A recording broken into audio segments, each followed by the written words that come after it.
My parents gave me 2 days to move out of the mansion I inherited, thinking they had won. But I had a secret weapon hidden in the safe, and a witness waiting on the porch. Click to hear how I turned their eviction day into their worst nightmare. I did not argue when my mother smiled and told me to move out by Friday. I simply nodded at the papers my sister held like a verdict, and opened the door for them. They had no clue I had legally secured the $1 million estate right after graduation. 2 days later, they returned with a moving truck, only to realize that the house they thought they had stolen was actually a fortress I had already locked tight. My name is Piper Young, and I had been waiting for the sound of tires on gravel for exactly 22 days. From the window of the second-floor study, the view of Harbor Hollow was painted in shades of steel gray and pine green. The fog was rolling off the water, clinging to the ancient cedar trees that lined the driveway. This estate, with its wraparound porch and the smell of salt and old wood, was appraised at nearly $1 million. To the casual observer, it was a piece of prime real estate. To me, it was the only place in the world where the floorboards didn't feel like eggshells. I watched the black SUV pull up. It was my father's car. He parked crookedly, aggressively, the front bumper hanging over the edge of the flagstone path. It was a power move, subtle, but intentional. He was marking territory. I took a sip of my coffee. It was cold. I checked my watch. It was 10 in the morning on a Tuesday. I was 28 years old. I had just graduated with a master's degree that nobody in that car cared about, and I was about to play the most difficult role of my life. I walked downstairs. I did not hurry. The house was silent around me. It was a heavy, comforting silence, the kind that only exists in houses built 80 years ago, where the walls are thick plaster and the doors are solid oak. I reached the bottom of the foyer stairs, just as the front door swung open without a knock. They walked in as a formation. My mother, Elaine, led the charge. She was wearing a beige cashmere cardigan that looked soft, but probably cost more than my first car. Her hair was perfectly coiffed, sprayed into a helmet of blonde defiance against the humidity outside. Behind her was Grant, my father, checking his phone as he stepped over the threshold, bringing a gust of damp, cold air with him, and between them, protected like a diamond in a velvet box, was Tessa. My younger sister looked radiant. Of course, she always did. She was wearing a trench coat belted tight at the waist, her eyes bright and predatory as they swept over the foyer. She wasn't looking at me.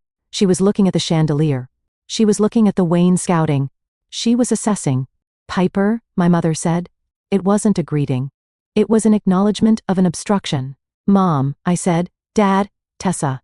I stood near the staircase, my hands clasped loosely in front of me.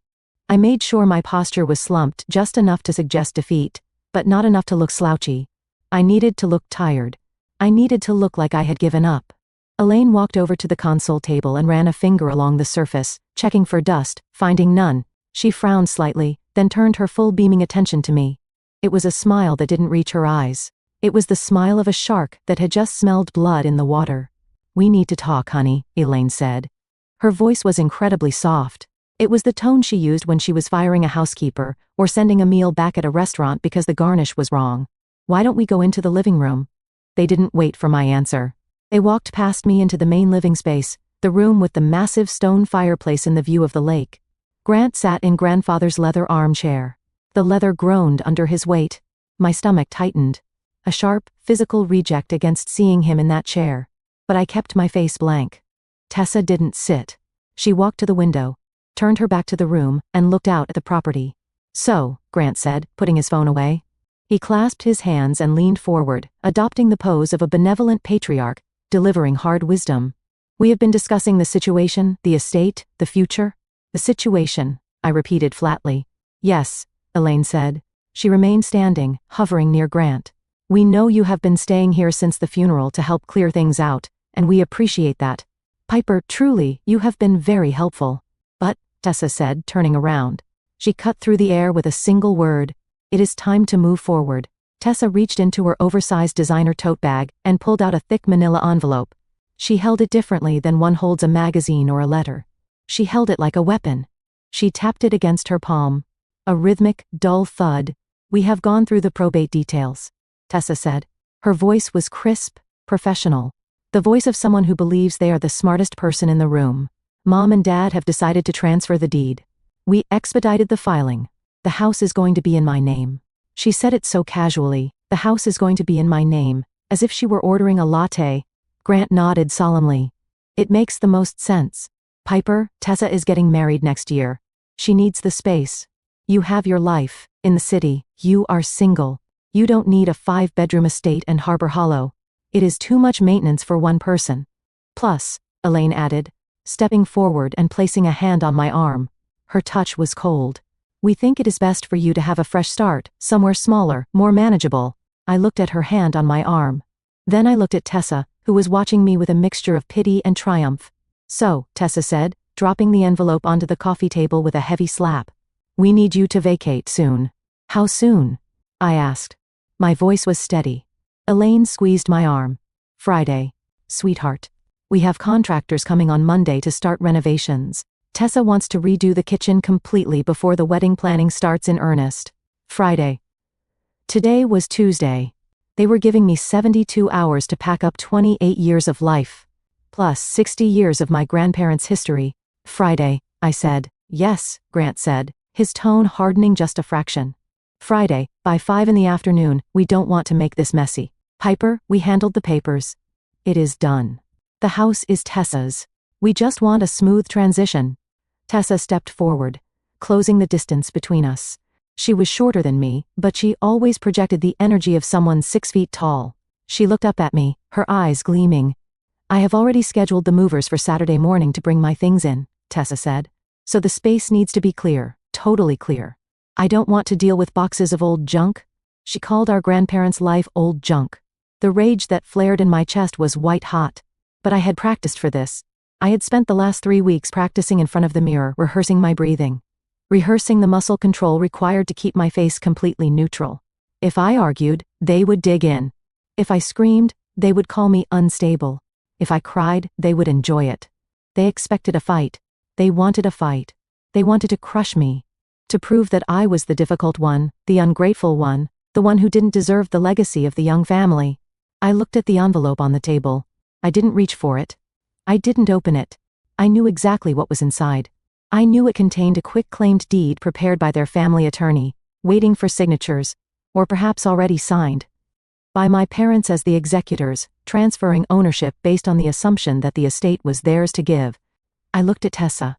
You have the papers, signed and notarized, Tessa lied. Or maybe she thought it was the truth. It didn't matter. It is over, Piper. I took a slow breath. I let my shoulders drop another inch. I looked at the floor, then back up at them. Okay, I said. The word hung in the air. Elaine blinked. Okay, I repeated. I understand. You are right. It is a big house. I can't maintain it alone. The tension in the room snapped. It was almost comical. Grant sat back in the chair, looking disappointed that he didn't get to use his booming father voice. Elaine looked confused. Her script useless now that I wasn't playing the villain. Tessa just looked suspicious. You are not going to make a scene? Tessa asked, narrowing her eyes. Why would I? I walked over to the mantel and picked up a small ceramic bird. One my grandmother had painted. I turned it over in my hands. If the papers are signed, the papers are signed. I have to be realistic, right? Exactly, Grant said, exhaling loudly. I am glad you are finally being mature about this. Piper, finally.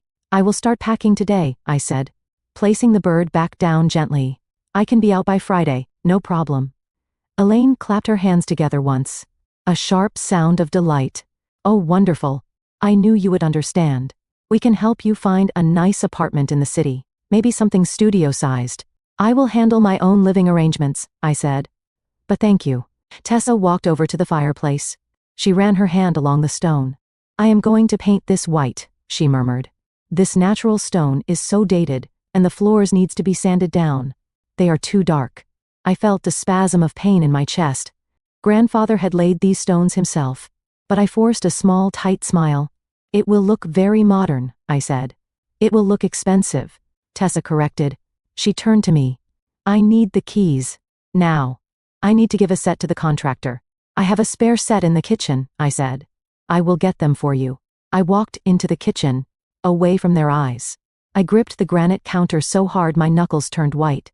I counted to 10. 1, 2, 4, 5, 6, 7, 8, 9, 10. I took the spare key from the hook, the key to the back door. The one that stuck if you didn't jiggle it just right and walked back out. I handed it to Tessa. Here, I said. She snatched it from my palm without saying thank you. Great. I will be back on Friday at 5 to do the final walkthrough. If there is anything left here, the movers are instructed to trash it. Understood, I said. Come on, Grant said, standing up. We have a lunch reservation at the club. Piper, you have a lot of work to do. I do, I said. I followed them to the door. I held it open for them. I watched my mother button her coat. I watched my father check his watch. I watched Tessa tuck the folder under her arm, walking out with the swagger of a queen who has just conquered a new kingdom. See you Friday. Tessa threw over her shoulder. Drive safe, I said. I stood in the doorway and watched them get into the black SUV. I watched them back out, crushing the hydrangeas my grandmother had planted along the border of the driveway. I watched the car disappear down the winding road, swallowed by the morning fog. They were celebrating. I knew exactly what they were doing. They were going to drive to the country club, order champagne, and toast to their cleverness.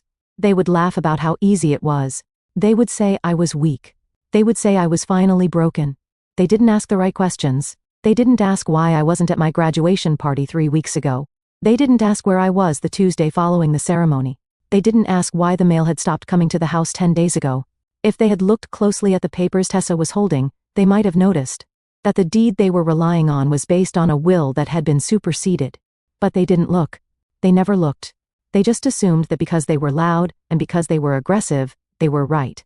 I closed the heavy oak door. I didn't lock it. Not yet. I leaned my back against the wood and slid down until I was sitting on the foyer floor. The house was quiet again, but the silence had changed. It wasn't heavy anymore. It was vibrating.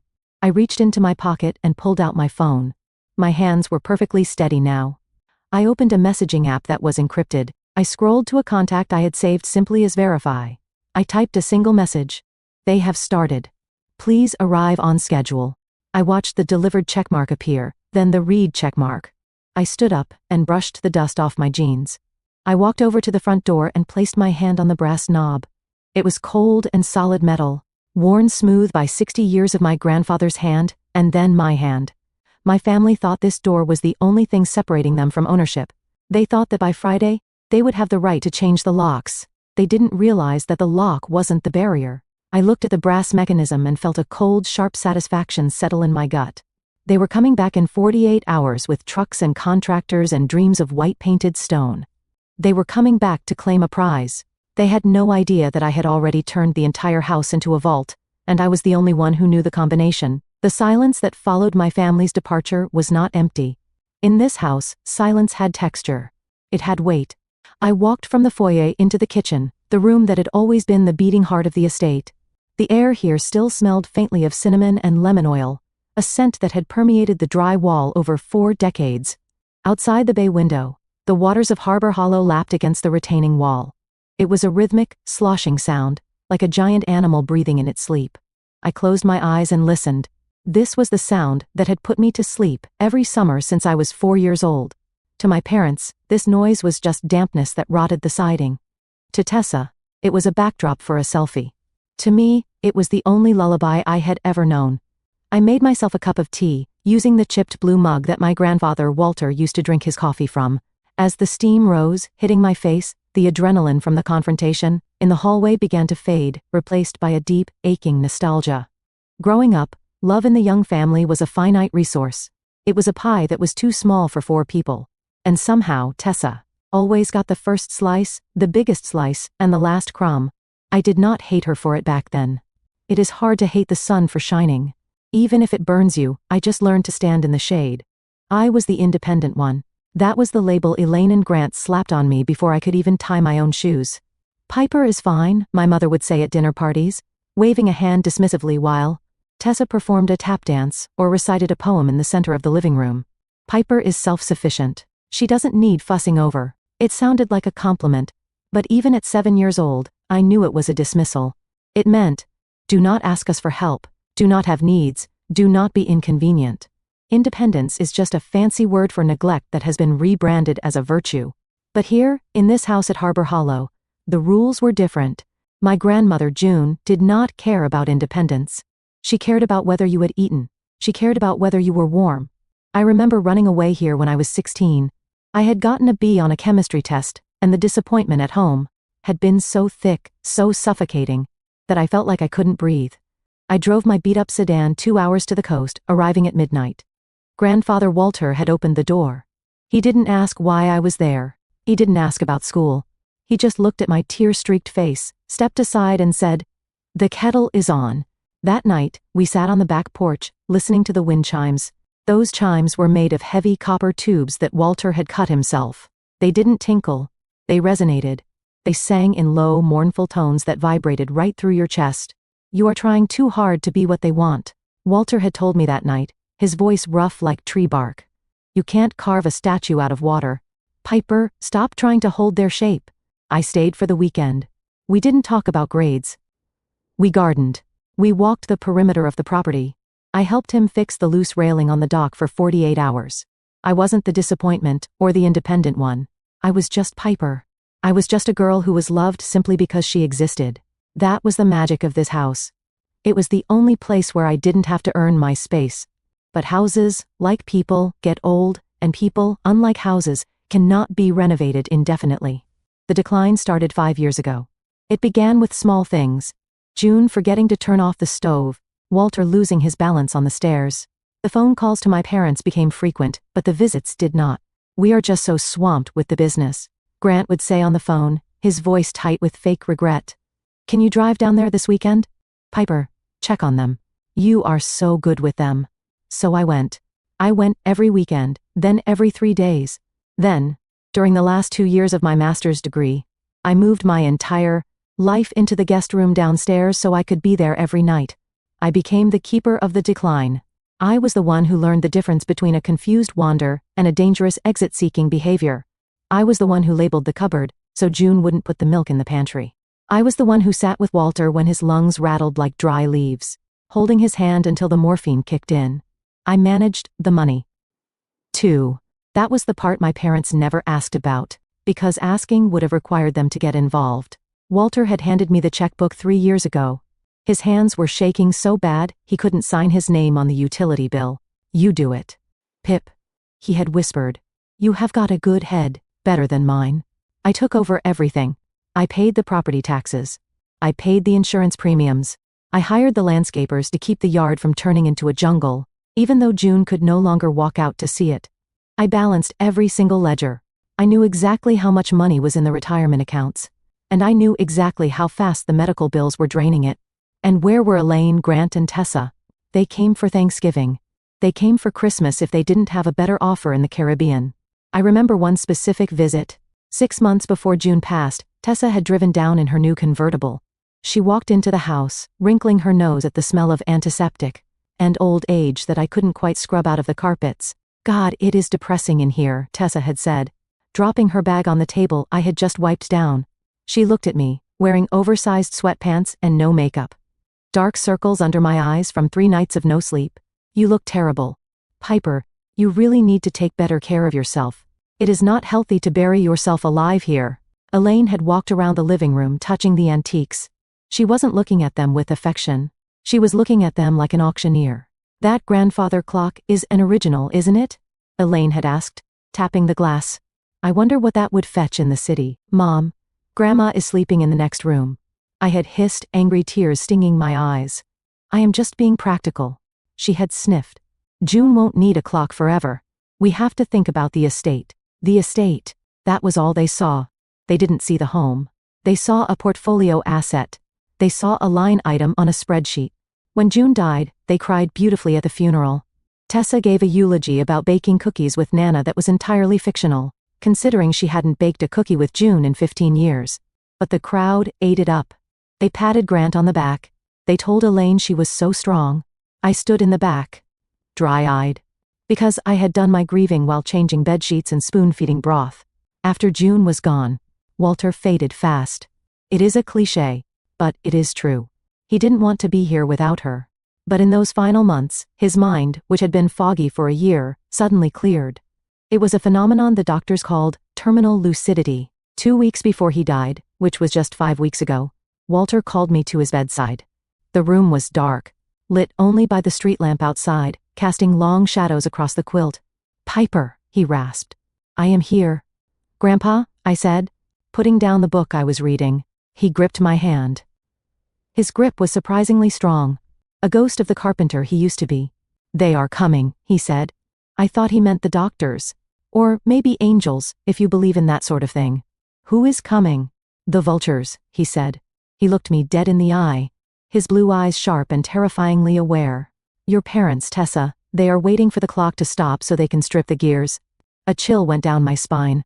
I hadn't told him about the comments Elaine made about the clock. I hadn't told him about Grant asking to see the bank statements just for safekeeping. "They think I am asleep," Walter whispered. "They talk over me. They talk about selling the lot. They talk about subdividing the land. They think because I am old. I am deaf. I won't let them hurt the house, I promised." He shook his head violently. "No, do not fight them with sentiment. You can't fight greedy people with feelings. Piper, they don't speak that language. You have to fight them with paper." He pulled me closer. I signed the papers. "The new ones. The lawyer, the one who isn't your father's golf buddy. You remember?" I nodded. "Miles, the estate attorney Walter had insisted on seeing privately 6 months ago. I had driven him there, thinking it was just routine maintenance." "Everything is arranged," Walter said, his voice dropping to a wheeze. "But you have to trigger it. It is a dormant mechanism. You have to be the one to turn the key. I left it all to the trust.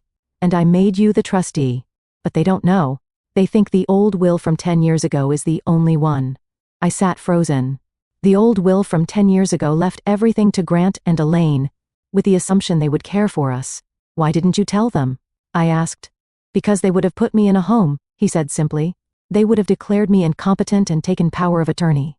I had to play the fool to keep my freedom." He coughed.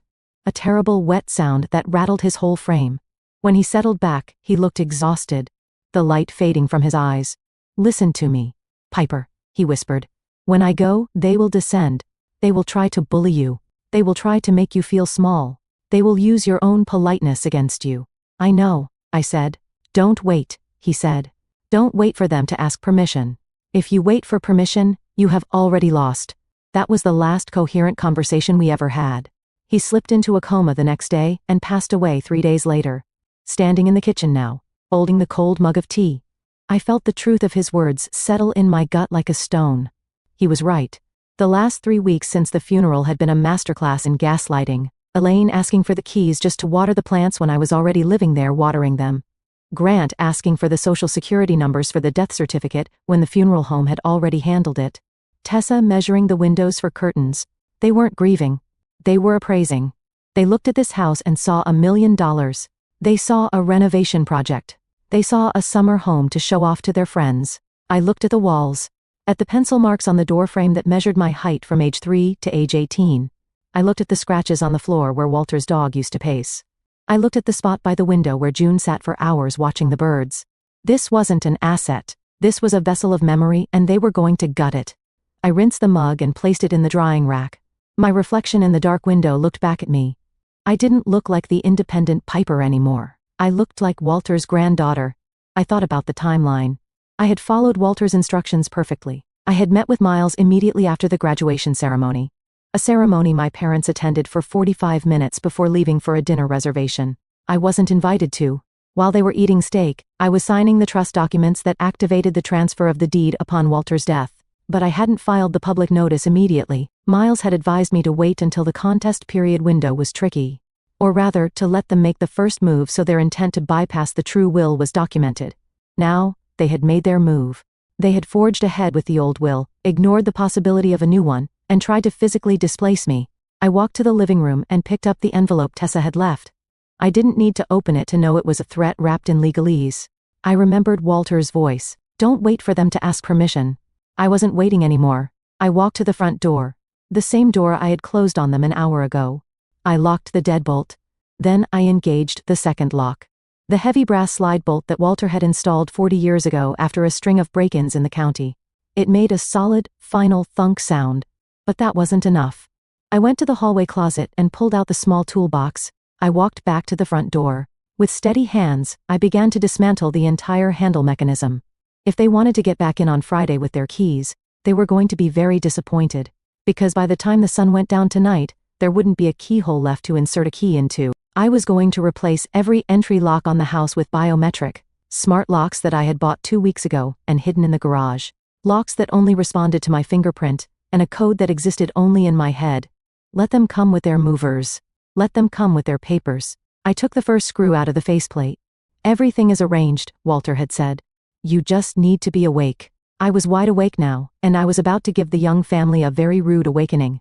I stood in the foyer, the screwdriver still heavy in my hand, listening to the silence of the house. The new biometric lock on the front door hummed softly, a green light pulsing once, before fading into the matte black finish. It was done. The physical perimeter was secure, but as I stared at the door, my mind drifted back to the conversations that had led me to this extreme measure. The ambush today hadn't come out of nowhere. It had been foreshadowed in 100 small, slippery comments over the last 3 weeks. They were like hairline fractures in a dam, invisible at first. But if you ran your fingers over them, you could feel the pressure building behind the concrete. I walked back into the kitchen and sat down at the island. I opened my laptop. While I waited for the system to boot up, I let myself replay the tea summit from 10 days ago. It had been a Sunday. The funeral flowers were just starting to wilt on the sideboard, dropping dead petals onto the mahogany surface. Elaine and Grant had come over under the pretense of checking on me. They brought pastries from a bakery in the city, the kind that cost $8 a piece and tasted like cardboard. We are just worried about you, Piper, Elaine had said, pouring tea into grandfather's delicate china. She didn't ask if I wanted tea. She just poured it. This house. It is a monster to maintain. Have you seen the heating bill for last January? I found it in the study. She had been snooping. Of course she had. It is high, I had replied, keeping my voice neutral. But the insulation in the attic helps. Does it? Grant chimed in. He was leaning against the counter, eating a croissant without a plate, letting flakes fall onto the floor I had just swept. We were looking at the property tax assessment. It went up again this year. $12,000. Piper, that is not pocket change for a girl your age. I have savings, I said. Savings burned fast, Grant said, shaking his head with a grimace that was supposed to look like paternal concern but looked more like a bank manager denying a loan. And then there is the inheritance tax implications. If we don't handle the transfer correctly, the government is going to take 40%. Do you want that? I don't think it is 40% for direct descendants, I said softly. You are not a tax attorney, honey, Elaine said, cutting me off with a smile that was all teeth. Grant has been talking to his people. They say the best way to protect the asset is to consolidate it. Put it in a trust where we are all listed. But Dad and I manage the overhead for safety. Safety? That was their favorite word. They used it to disguise control. And what about Tessa? I had asked. Elaine sighed. The sound of a martyr. Tessa is fragile right now. She needs stability. She has been looking at condos in the city. But the market is impossible. We were thinking, just hypothetically, that if we all owned this place, Tessa could use it as a base. It is only fair. Grandpa and Grandma would have wanted everything split equally. Don't you think? Fair. That word triggered a memory so sharp I almost dropped my tea. I remembered Aunt Sarah. 7 years ago. Grant's sister. Sarah had lent my father $50,000 to cover a short-term liquidity issue in his business when she needed it back for her daughter's tuition. Grant and Elaine had invited her to dinner. They didn't bring a check. They brought a narrative. They told the rest of the family that Sarah was being predatory, that she was trying to bankrupt her own brother during a hard time. They spun the story until Sarah wasn't the lender anymore. She was the villain. She never got the money back. She just got a reputation for being greedy. I looked at my parents in that kitchen 10 days ago, and I saw the same script being written for me. If I fought them on fairness, I would become the greedy granddaughter, hoarding the family estate. So, I had decided to play the role they expected. The role of the overwhelmed, soft-spoken girl, who was good at following orders, but bad at math. I suppose you are right, I had said, lowering my eyes. It is a lot of money. I don't know if I can handle the taxes alone. I saw the tension leave Grant's shoulders. I saw Elaine exchange a quick, victorious glance with him. They thought they had me. They thought I was folding. Exactly, Grant said, his voice rich with relief. We just want to help you.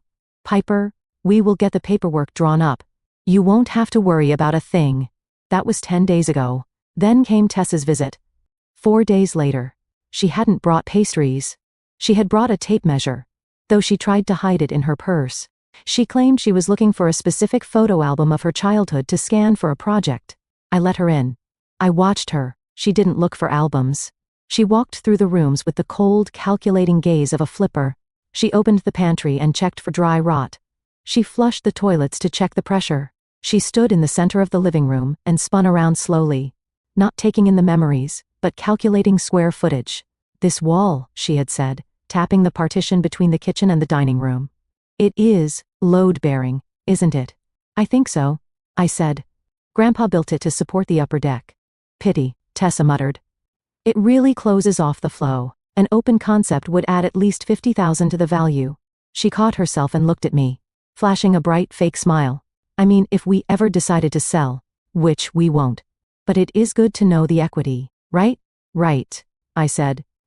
Later that afternoon, while she was pretending to look through a bookshelf in the hallway, I saw her pull out her phone. She angled it to take a picture of a document I had left intentionally on the side table. It was a fake utility bill I had mocked up, showing an overdue balance of $3,000. I wanted them to think I was drowning. I wanted them to think the ship was sinking so they would rush to rescue it. And in their haste, make mistakes. Tessa snapped the photo and slipped the phone back into her pocket. You know, Piper, she said, her voice dripping with faux sympathy. If you are struggling, you can tell us. Mom says, you haven't been working much since graduation. I am managing. I lied. Sure, she said. But why struggle? We are family. If you just sign the house over to Mom and Dad, you could walk away with a nice little payout, maybe $20,000. You could travel, go to Europe, find yourself. $20,000 for $1 million estate. The insult was so massive it was almost impressive. I will think about it, I said. But the real twist the moment I knew for certain that war was inevitable came from a source they didn't account for. Mr. Henderson, the neighbor 2 houses down. He was a retired naval officer who spent his days watching the neighborhood through his binoculars. He caught me at the mailbox the day after Tessa's visit. Your sister is a spirited one, Mr. Henderson had grunted, leaning over his fence. She has a lot of energy, I agreed. She stopped by my place yesterday, he said. Asked me about the property lines. Wanted to know if I would have an objection to a construction crew blocking the shared easement road for a few weeks next month. My blood ran cold. Next month. Yeah, Henderson said. Said she is planning a full gut renovation, kitchen, bathrooms, new roof. Said she has the permits lined up. She had told the neighbor she was renovating before she even owned the house. She was so confident, so arrogant in her assumption that I would just roll over, that she was already scheduling contractors. That was the moment the sadness in me died, replaced by a cold, hard resolve. Back in the present, I shook my head to clear the memories. I looked at my laptop screen. The operating system was loaded. I logged into the secure email server I had set up with Miles, my attorney.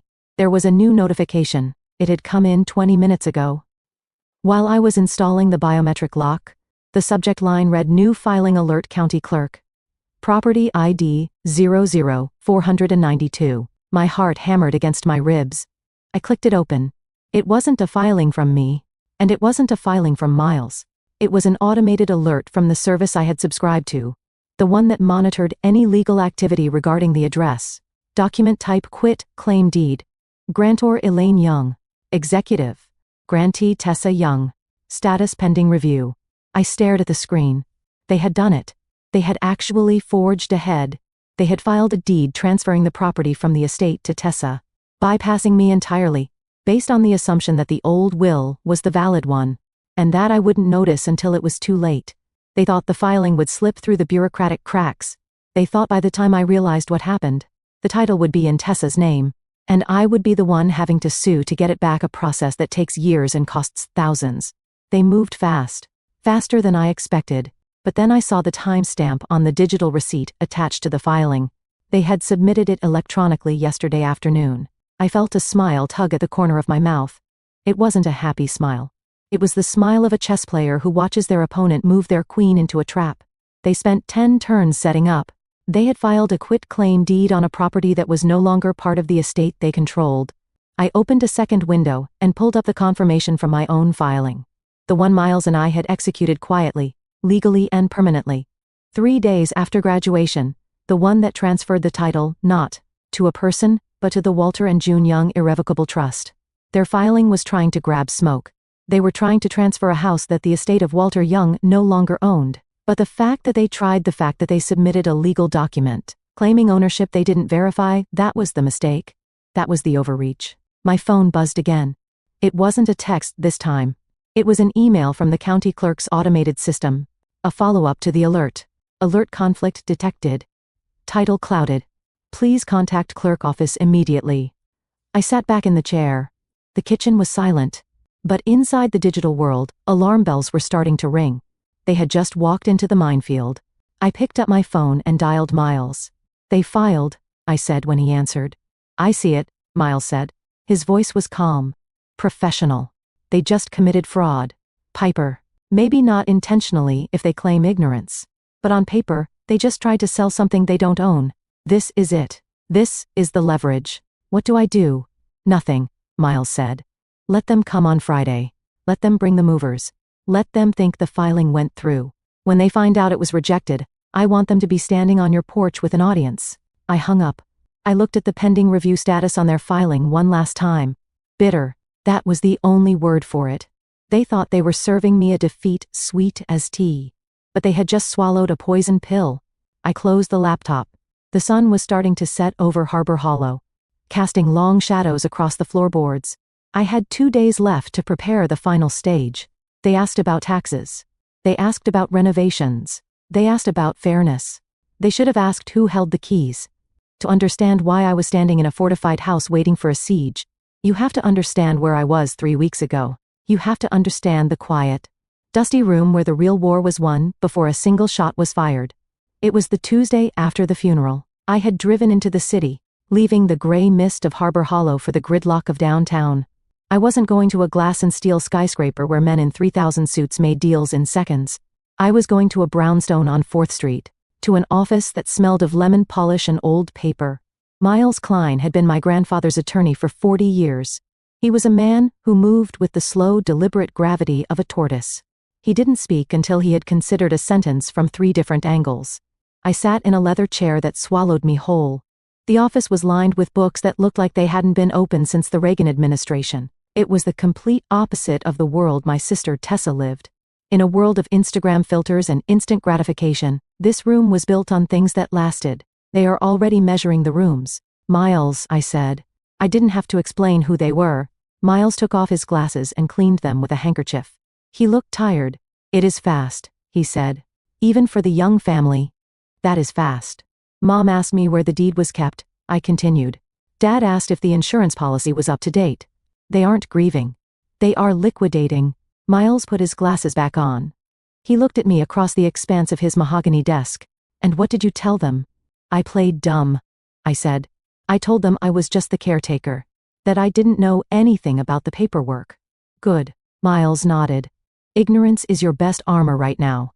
He opened a thick file folder in front of him. I saw my grandfather's shaky signature on the top document. It was a letter of intent. Written 6 months ago, the day Walter had decided he couldn't trust his own children. Here is the reality. Piper, Miles said, his voice dropping an octave, becoming heavy and serious. The law is a tool, but it is a slow tool. Possession, intimidation, and momentum. Those are fast tools. Your parents and your sister operate on momentum. They believe that if they move fast enough, if they are loud enough, if they simply occupy the space, the law will eventually catch up and rubber stamp their victory. He leaned forward. They will act first. They will move in. They will change the locks. And then they will dare you to spend 5 years and $50,000 in court to get them out. And they know you don't have that kind of money. They are banking on your exhaustion. I felt a cold nod in my stomach. He was describing exactly what was happening. The move out by Friday command wasn't a request. It was a bulldozer. So how do I stop a bulldozer? I asked. You don't stand in front of it, Miles said. You dig a trench so deep it falls in. He pushed a stack of papers toward me. These weren't the standard probate forms. The paper felt heavier, thicker. The header was printed in bold, uncompromising font. The Walter and June Young Irrevocable Trust. We talked about this with Walter, Miles said, but we never executed the final transfer of the deed because he was afraid your mother would see the public filing while he was still alive and cause a scene at the hospital. He wanted peace in his final days. I know, I whispered. But now, Miles tapped the paper. We execute it. This document does 3 things. First, it removes the Harbor Hollow estate from the probate process entirely. It is no longer an asset of the estate of Walter Young. It is an asset of the trust. That means your parents, as executors of the will, have no authority over it. None. I traced the letters with my finger, irrevocable. It sounded permanent. It sounded like a stone dropping into a well. Second, Miles continued, it names you as the sole trustee with the right of residency for life. You are not just the owner. You are the steward. You decide who enters. You decide who stays. And the third thing is the safety net, Miles said. He turned the page to a section full of complex clauses. I have drafted this so that any modification to the trust requires the approval of an independent trust protector. That is me, even if they bully you. Even if they guilt trip you. Even if they sit you down at a table and scream at you until you cry and agree to sign the house over to Tessa, you can't. Your signature alone isn't enough to break this trust. I would have to agree. And I will never agree. I looked up at him. He was offering me handcuffs. But they weren't handcuffs to bind me. They were handcuffs to strap me to the mast of the ship so the storm couldn't wash me away. They will hate me, I said. It wasn't a question. They already resent you. Piper, Miles said gently. Because you were there. Because you did the work they didn't want to do. This will just make it official. He handed me a pen. It was a heavy black fountain pen. If you sign this, he said, there is no going back. The house belongs to the trust. You can't sell it next year to buy a sports car. You can't mortgage it to go on vacation. It is preserved. It is a fortress. I thought about the sound of the wind chimes. I thought about the way the light hit the floorboards in the morning. I thought about Tessa talking about painting the stone fireplace white. I took the pen. The nib scratched against the paper, a loud, decisive sound in the quiet room. I signed my name once, twice, 3 times. Then the notary, a quiet woman named Brenda, who had been sitting in the corner, came over and stamped it with a thud that felt like a gavel striking a sounding block. Thud. It was done. Now, Miles said. Closing the folder. We wait. We have to file this with the county, he explained. But these things take time to process in the system. While it is processing, your family is going to try things. They are going to try to file their own papers. They might even hire one of those online deed filing services. Tessa mentioned something like that. I said. She said she has people handling the paperwork. Miles scowled. Predators. There are companies that prey on new heirs. They file quitclaim deeds without doing a proper title search. They take the fee and leave you with a legal mess. If your sister uses one of them, she is going to create a cloud on the title. But because we signed this today, and because the trust is dated effective as of Walter's death per his instructions, our claim is superior, but it will get messy. So what do I do until the dust settles? You act normal, Miles commanded. You go back to the house. You drink their tea. You listen to their insults. And you document everything. He handed me a business card. On the back he had written a list of instructions. 1. Do not argue. 2. Do not reveal the trust exists. 3. Record dates and times of every entry. 4. Save every text message. Why can't I just tell them? I asked. Why can't I just wave this paper in their faces and make them leave? Because if you tell them now, Miles said, they will try to destroy the credibility of the trust before it is fully recorded. They will claim Walter was incompetent when he drafted it. They will claim you manipulated him. They will drag this into court immediately. He leaned back. But if you let them think they have won, if you let them walk up to that door believing they will be our advantage, they will overplay their hand. And when they do, we will have them on record trespassing. So I went back to Harbor Hollow. For 3 weeks, I lived a double life in the mornings. I was the dutiful, submissive daughter. I nodded when Grant lectured me about financial responsibility. I stepped aside when Tessa walked through the hallway as if she were on a runway. I said, okay, when Elaine told me to pack my things. But at night, I was an archivist of their greed. I created a folder on my encrypted drive. I named it The Evidence. I took screenshots of the text messages Tessa sent me. Tessa, Tuesday, 10:14 a.m. Don't forget to clean out the garage. I need space for the Porsche. Elaine, Wednesday, 8 to 3:00 p.m. Make sure you leave the antique silver that is family property, not yours. Grant, Friday, 2 to 1:00 p.m. I canceled the landscaping contract. I will hire my own guys once we take possession. Every text was a brick in the wall I was building against them. They were documenting their own intent to seize the property without waiting for probate to close. I installed the audio recorders in the living room, legal in my state, as long as one party, me, consented to the recording.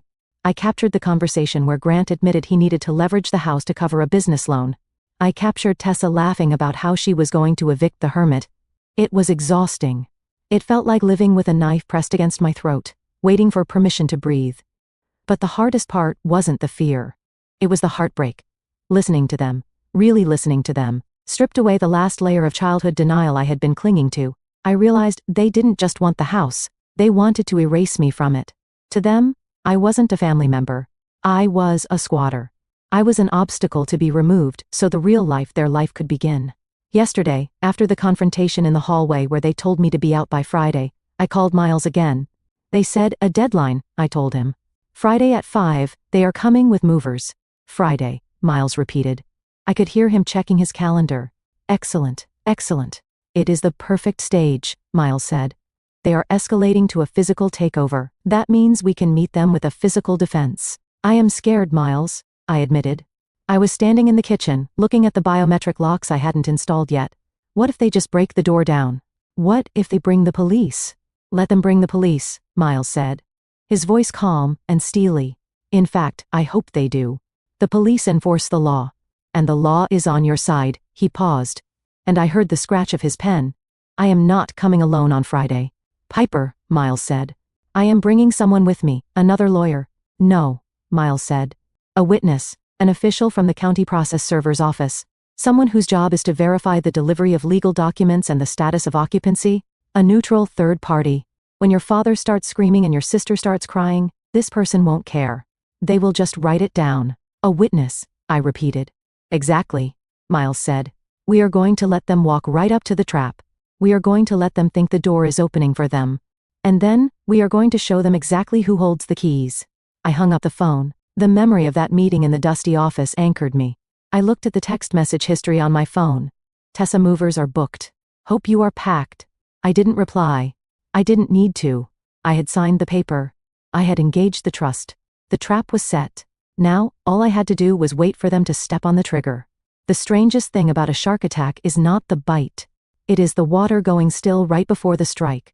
In the 48 hours leading up to the Friday deadline, my family stopped barking orders. They stopped sending aggressive emails about wasted potential and financial burdens. Instead, they pivoted to a strategy that was infinitely more terrifying. They started being nice. It began on Wednesday evening, just a day after I had closed the door on their eviction notice. I was in the kitchen, labeling a box of grandfather's journals, not to pack them away, but to organize them for the library I planned to build when the doorbell rang. It wasn't the sharp, demanding ring I was used to. It was a cheerful, rhythmic pattern, ding-dong-ding. I checked the new camera feed on my phone before I moved. Standing on the porch were Elaine and Tessa. They weren't holding legal papers this time. They were holding a casserole dish and a bottle of wine. I opened the door, leaving the security chain engaged for a fraction of a second too long. Just to let them feel the resistance, then I slid it back and smiled. My smile was a mirror of theirs, thin, polite, and completely empty. Surprise? Elaine chirped. She was wearing an apron over her designer blouse, a costume of domesticity she hadn't worn since I was 6. We thought you might be too busy packing to cook. So we brought dinner, lasagna, Grandma's recipe. It wasn't Grandma's recipe. Grandma June used a specific blend of sausage and fennel. I could smell the distinct sterile aroma of a store-bought gourmet meal wafting from the dish, but I stepped back. That is so thoughtful, I said. We are family. Piper, Tessa said, breezing past me.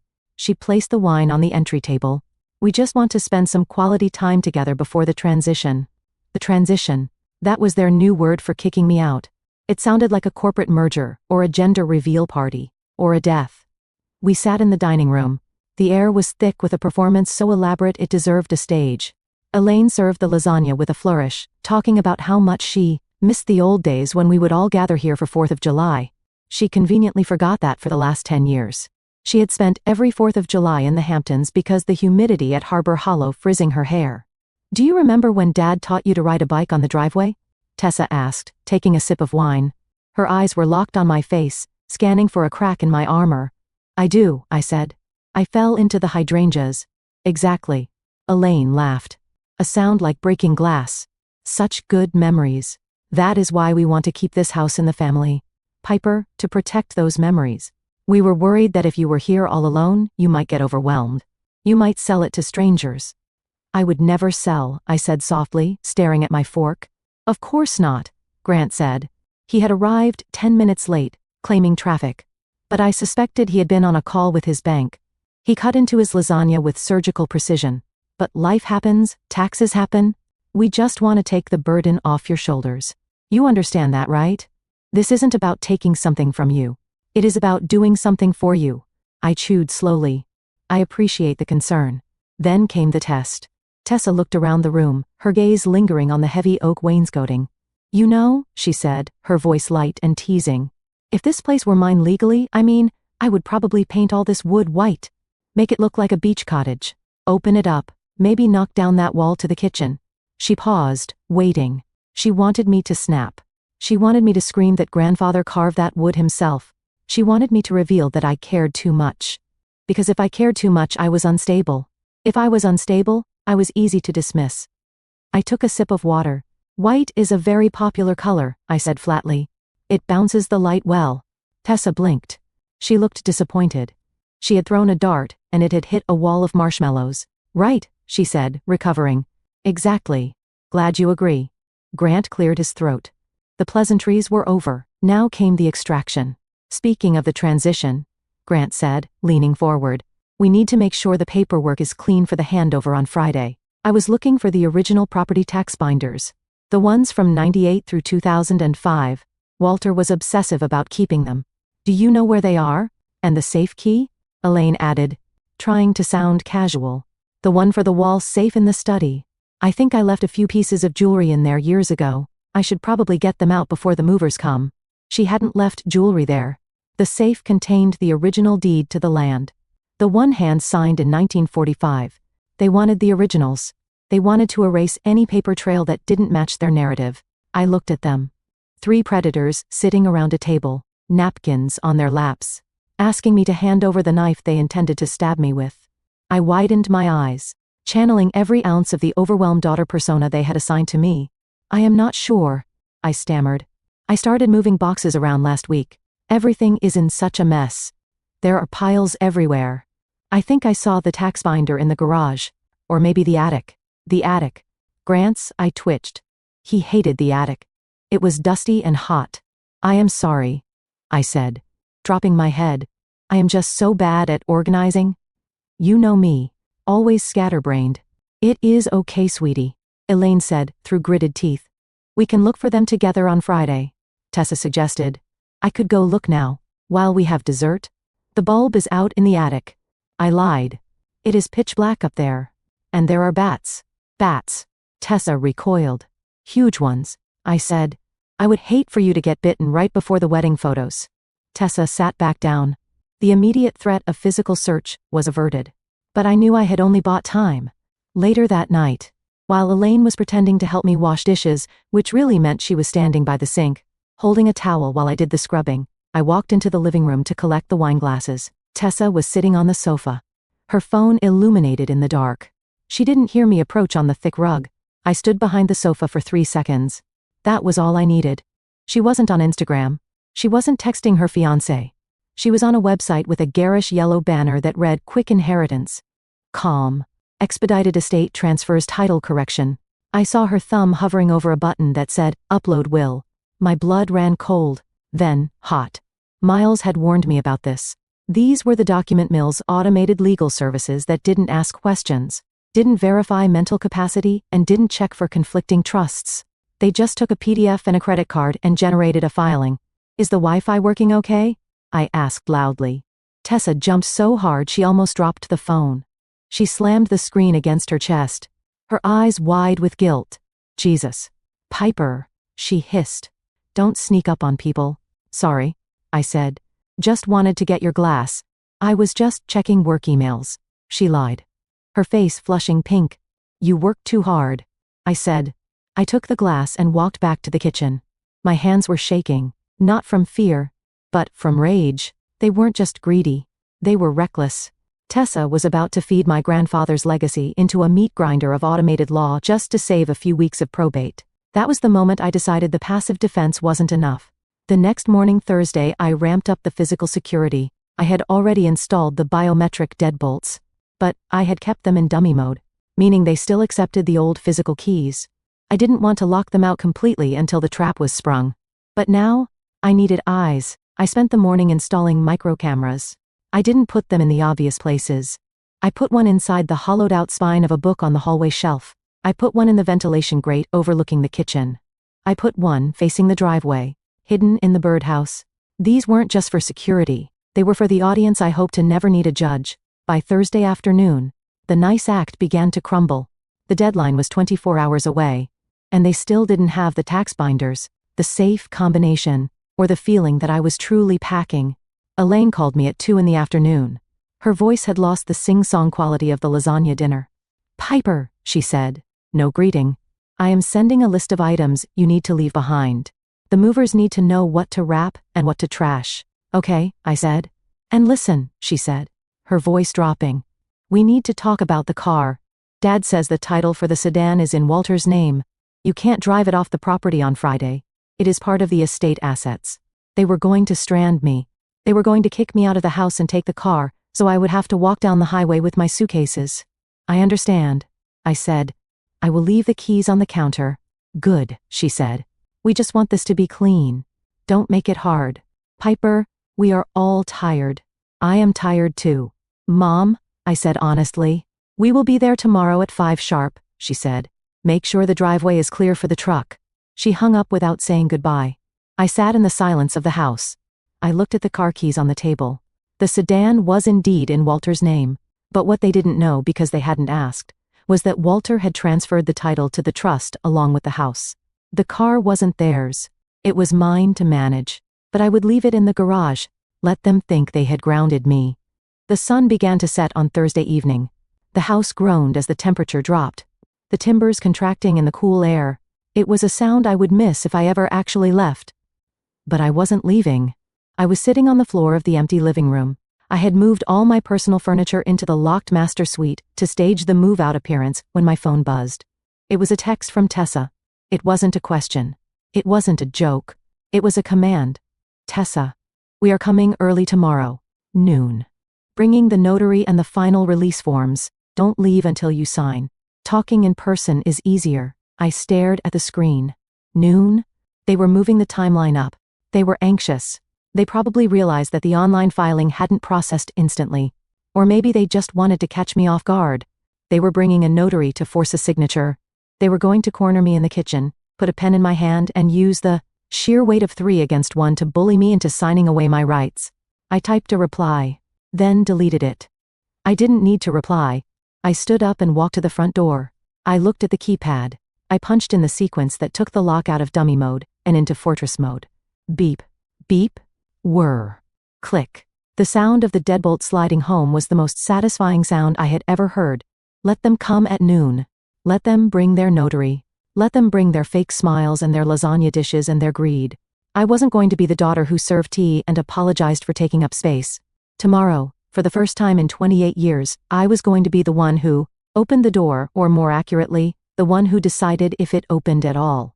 The Friday morning sky over Harbor Hollow was not just gray. It was the color of a bruised lung.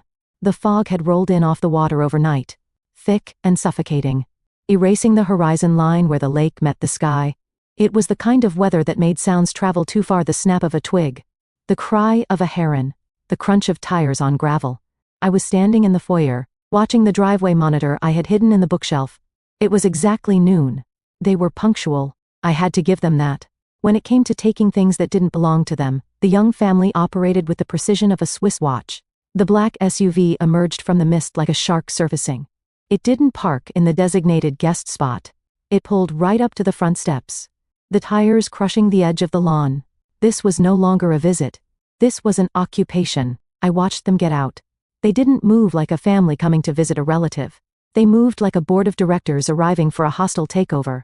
They stood close together, shoulder to shoulder, a unified front of beige trench coats and grim determination. They had rehearsed this. I could see it in the way Elaine adjusted Grant's collar, in the way Tessa checked her reflection in the car window before turning to the house.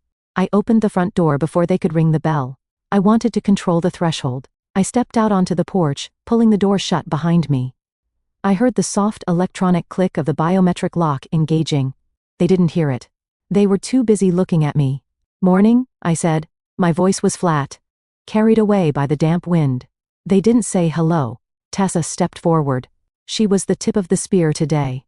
In her hand, she held a sheaf of papers, clipped together with a heavy metal binder clip. The top page was thick, official-looking, with a stamp that looked impressively legal to the untrained eye. "It is done," Tessa said. Her voice was trembling slightly, not with fear, but with the adrenaline of victory. "The transfer is recorded. The house is in my name. Piper, legally." She thrust the papers toward me, but she didn't let go of them. She held them out like a shield, or perhaps a holy relic that would burn me if I touched it. I looked at the papers. I didn't need to read them to know what they were. It was the printout from the online service she had used 2 nights ago. It was a generated deed with a pending submission stamp from the county clerk's automated portal. To her, it looked like ownership. To me, it looked like evidence of fraud. "You filed it," I said. "We had to," Grant interjected. He was standing slightly behind Tessa, his arms crossed over his chest, looking everywhere but at my eyes. "We couldn't wait for you to drag your feet anymore.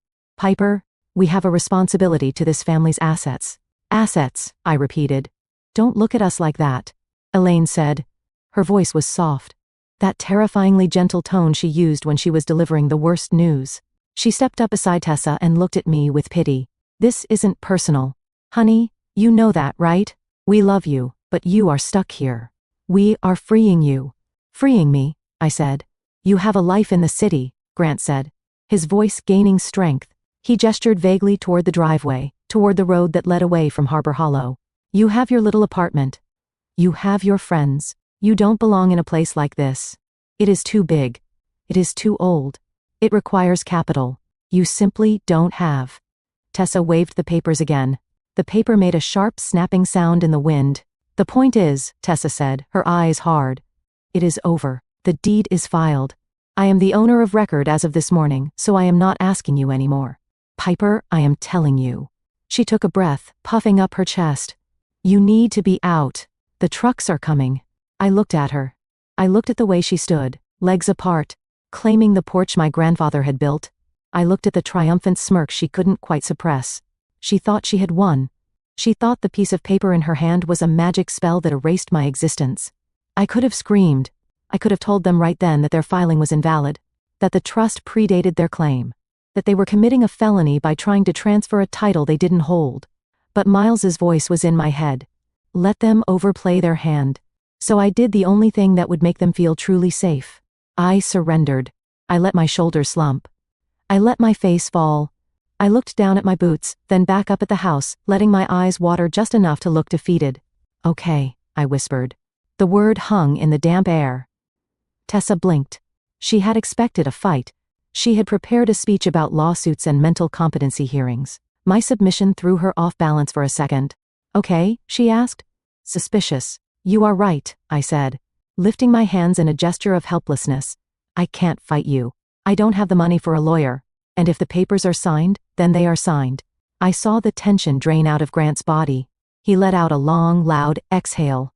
"Thank God," he said. "Thank God you are finally seeing reason. Piper, this is for the best. You will see." Elaine rushed forward and hugged me. It was a stiff, awkward hug. She smelled of expensive perfume and betrayal. "I am so proud of you," she murmured into my ear. "You are doing the right thing. We will make sure you get a little something from the estate later, to help with your rent." "A little something. Rent." I pulled away gently. "When are the movers coming?" Tessa checked her watch. Back in command mode. "I had to reschedule the big truck because of the weather forecast for tomorrow. They are coming in 48 hours. Sunday morning. 8 o'clock sharp. 48 hours, I said. "Yes," Tessa said. "So that gives you 2 more days to get your personal things out. Anything left in the house on Sunday morning becomes property of the new owner. That is standard legal procedure." It wasn't standard legal procedure. It was theft. But I nodded. "I understand," I said. "Sunday morning. We will be back then to supervise the load in," Tessa said. She tucked the papers back into her bag, patting it affectionately. "I want to do a final walkthrough on Sunday before the crew starts. I want to mark which walls are coming down." "Okay," I said again. "Well, Grant said, rubbing his hands together. That went better than expected. Let's go get lunch. We should celebrate. He looked at me. For a second, I thought he might invite me. You should get packing, he said. I will, I said. Bye, sweetie. Elaine called out, already walking toward the car. Don't work too hard. I stood on the porch and watched them leave. I watched them climb back into the black SUV. I watched Tessa laughing at something Grant said. I watched them back out of the driveway, confident that they had crushed the rebellion without firing a single shot. They thought the silence from the house was the silence of an empty room. They didn't know it was the silence of a held breath. As soon as their taillights vanished into the fog, I turned around. I placed my thumb on the scanner. The lock chirped a happy mechanical sound, and the deadbolt slid back. I walked inside and locked the door behind me. My heart was pounding, not from fear, but from the sheer effort of holding back the truth. I walked into the kitchen, my footsteps echoing on the hardwood. I went to the drawer where I kept the silverware, the everyday forks and spoons, not the fancy silver Elaine was worried about. I reached to the very back of the drawer, underneath a plastic tray, and pulled out a hidden compartment. Inside was a single envelope. It was handwritten. To Piper. For when the storm comes, it was Walter's handwriting. I had read it a dozen times, but I needed to read it again. I needed to wash the taste of their fake kindness out of my mouth. I opened the letter. My dearest Piper, if you are reading this, then my fears were justified. They have come for the house. They have come for the money. They have told you that you are not enough. I want you to remember something. This house is not made of wood and stone. It is made of the days we spent here. It is made of the safety we built when the world was too loud. Your parents and your sister, they confuse value with price. They think ownership is about a piece of paper, but ownership is about care. You are the only one who ever cared. Do not let them write the end of this story. I built the foundation, but you are the one who has to hold the roof up. Do not apologize for protecting what is yours. Love. Grandpa. I folded the letter. I felt a tear slide down my cheek. Hot and angry. I won't let them. I whispered to the empty room. I promise. I took a deep breath. The time for sentiment was over. The time for action had arrived. I pulled out my phone. I opened the encrypted chat with Miles. I typed 3 sentences. They were just here. They claimed ownership based on a fraudulent filing. They are returning in 48 hours with a moving crew. I hit send. Then I opened the contact for the witness the process server Miles had arranged. I sent a pin of my location. Sunday, 800 hours. Be ready. I walked back to the front door. Through the frosted glass, I could see the gray outline of the driveway where their car had been. They had given me 48 hours to vacate. They thought they were being generous. They thought they were giving me time to retreat. They were wrong. They had given me 48 hours to dig the trench deeper. I placed my hand on the cold brass of the doorknob. Come back on Sunday, I whispered, my voice barely audible over the hum of the refrigerator.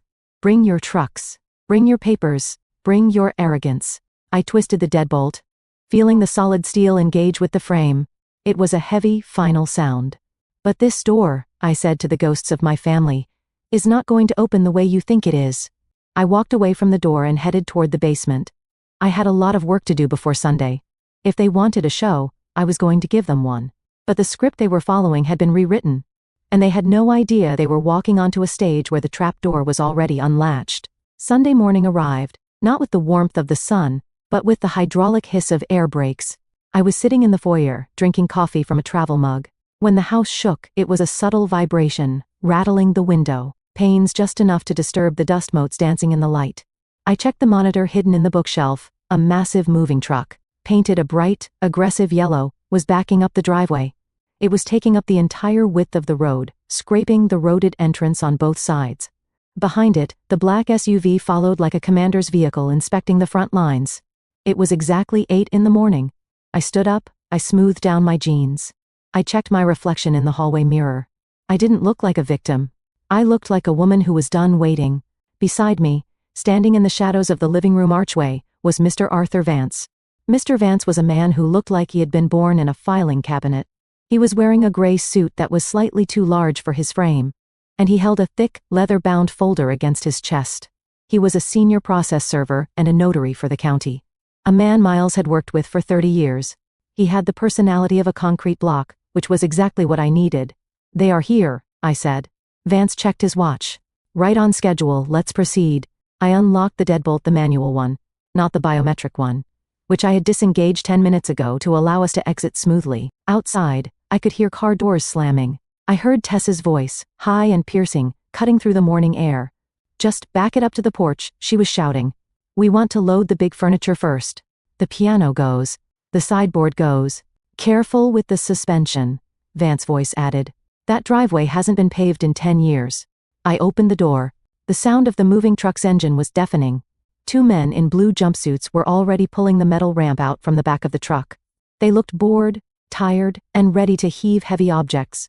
Tess was standing at the bottom of the porch steps, holding a clipboard. She looked up when the door opened, a triumphant smile spreading across her face. Good morning, she called out, though her eyes were cold. We are starting early. We want to be done before noon so the guys can beat the traffic back to the city. Elaine was standing by the hydrangeas, holding a coffee cup. Piper, make sure your boxes are separated. We don't want to accidentally load your personal items onto the truck going to storage. Grant was already walking toward the movers, pointing at the front door. Start with the living room. There is a leather armchair. Stop, I said. My voice wasn't loud, but it was clear. Grant ignored me. And a grandfather clock, pad them well. I said stop, I said. Louder this time. Tessa rolled her eyes and marched up the steps. Piper, don't start. We talked about this. It is moving day. Don't make it dramatic. She reached for the door handle, intending to breeze past me. I stepped sideways, blocking the entrance. And as I moved, Mr. Vance stepped out from behind me. The effect was instantaneous. Tessa stopped mid-step, her hand hovering inches from the door. Grant froze near the truck. Elaine lowered her coffee cup. They were expecting a crying daughter. They were not expecting a 60-year-old man with a badge on his belt and a folder that looked like a legal weapon. Who is this? Tessa demanded, her tone shifting from arrogance to annoyance. Is this your boyfriend? Piper, seriously. Mr. Vance didn't smile. He didn't blink. He opened his folder and adjusted his wire-rimmed glasses. Are you Tessa Marie Young? He asked. His voice was dry, devoid of any emotion. It was the voice of the state. Tessa frowned. Yes. Who are you? Vance ignored her question. He looked past her to the driveway. And you are Grant Edward Young and Elaine Susan Young. I am Grant Young, my father said, walking toward the porch. His chest puffed out. I am the executor of this estate. Who the hell are you? And why are you blocking my movers? Vance looked at the movers. Gentlemen, I would advise you to halt operations immediately. You are currently trespassing on private property involved in an active legal dispute. The 2 movers looked at each other. The taller one shrugged, dropped the end of the ramp with a loud clang, and leaned against the truck. They knew the drill. If the suits were arguing, the clock was ticking. But the lifting stopped. Dispute. Grant laughed. A harsh, barking sound. There is no dispute. Show him the papers. Tessa. Tessa whipped out her file. The same one she had waved at me on Friday. I have the deed right here. I am the owner of record. I filed it electronically on Wednesday. This house is mine. This man. She pointed a manicured finger at Vance. Is trespassing. Piper. Get out of the way. Vance looked at the paper in her hand. He didn't take it. He just glanced at it with the look of a jeweler spotting a piece of glass in a display of diamonds. That document, Vance said calmly, is invalid. Excuse me, Tessa screeched. It has the county stamp. It has an automated provisional receipt stamp, Vance corrected her. It was flagged 48 hours ago by the clerk's office for a fatal title conflict. He pulled a document from his own folder. It was thick, bound in blue paper, and bore a raised gold seal that caught the morning light. This, Vance announced, is the certified deed of trust for the Walter and June Young Irrevocable Trust. It was executed and recorded 3 weeks ago, immediately following the death of Mr. Walter Young. It predates your filing. He looked at the group, his eyes hard. The sole trustee and legal beneficiary with lifetime rights of residency is Miss Piper Young. She is the only person with the authority to authorize entry or removal of assets. Silence slammed into the porch.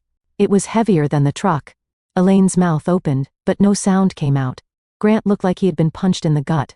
Tessa shook her head, her face turning a blotchy red. That is a lie. That is impossible. Grandfather left everything to Mom and Dad. We have the will from 2015. That will, Vance said, flipping a page. It was superseded by the creation of the trust. Assets placed in an irrevocable trust are no longer part of the probate estate. Your parents have no authority here. Neither do you. You are lying, Tessa shouted. She turned to the movers. Load the truck. I am paying you, ignore him. The movers didn't move. The tall one lit a cigarette. Sorry, lady. We don't touch domestic disputes. Company policy. Call us when the cops sort it out. I will call the cops. Tessa screamed, fumbling for her phone. Please do, Vance said. I have the trespass warnings prepared right here. Grant stepped up the stairs. His face purple. He got right in Vance's face. Now listen here. You bureaucrat. You can't just wave a piece of paper and steal my inheritance. My father built this house. I grew up here. And you are attempting to loot it, Vance said. He didn't back down an inch. I am here as an officer of the court to witness the condition of the property. Any attempt to force entry will be recorded as breaking and entering. Any attempt to remove items will be recorded as grand larceny. Grant looked at me. For the first time, he really looked at me. He didn't see the daughter he could bully. He saw the wall I had built. Piper, he growled. What did you do? I stepped forward, moving in front of Vance. I looked my father in the eye. I did what Grandpa told me to do, I said. I protected the house. You went behind our backs, Elaine wailed. She started to cry. But it wasn't the soft, sympathetic crying she did at funerals. It was the ugly, panicked crying of someone watching $1 million evaporate. We are family. How could you do this to your sister? She needs this place. She doesn't need it, I said calmly. She wants to sell it. She wants to flip it. I heard you. Mom, I heard all of you. We were doing what was best for everyone, Elaine sobbed. Why are you being so cruel? Why are you humiliating us like this? Humiliating you. I tilted my head. You showed up with a moving truck to throw me onto the street. You forged a deed. You tried to steal the car. You lied to my face for 3 weeks. I pointed at the yellow truck. Family doesn't bring a demolition crew to dinner. Mom, family doesn't give you 48 hours to vacate your own home. Tessa was frantically scrolling on her phone, presumably checking the status of her online filing. She stopped. Her face went pale. She had found it. The rejection notice. The title clouded alert she had ignored because she was too arrogant to check her spam folder. She looked up at me, and the venom in her eyes was toxic. You trapped us, she hissed. You let us file that. You knew. I let you show me who you really are, I said. I turned to the movers who were watching the show with mild interest. Gentlemen, I called out. There is no move happening today. You can send the cancellation fee bill to Ms. Tessa Young. She is the one who booked you. The tall mover nodded. Flicked his cigarette onto the driveway. I would pick it up later and signaled his partner. Pack it up, boys. We are rolling. The sound of the ramp sliding back into the truck was the sound of a gavel coming down. Clang. Grant watched the truck engine reverend. He looked at the papers in Vance's hand. He looked at the biometric lock on the door. He realized finally that the physical force he relied on was gone. He turned back to me. His face wasn't purple anymore. It was gray, cold, and terrifyingly calm. You think you are smart, Grant said. His voice was low, a snake sliding through dry grass. You think because you got a lawyer and signed some papers, you have won. The law says I have. I said. The law. Grant spat on the porch step. We raised you. We paid for your school. We carried you. And now, you are trying to bury me. I said. Please leave. Mr. Vance is recording the time. Grant laughed. It was a dry, humorless sound. He stepped closer, leaning in so only I could hear him. Ignoring Vance. You can keep the house, Piper, he whispered. Keep the wood. Keep the stone. Rod in here with the memories for all I care. He smiled. And it was the ugliest thing I had ever seen. But you forgot one thing. You were so busy locking down the real estate. You forgot about the rest of the life you left in the city. My stomach tightened. What are you talking about? The storage unit, Grant said softly. The one near your university apartment. The one you put all your research in. Your master's thesis data. The hard drives. The art portfolio. I froze.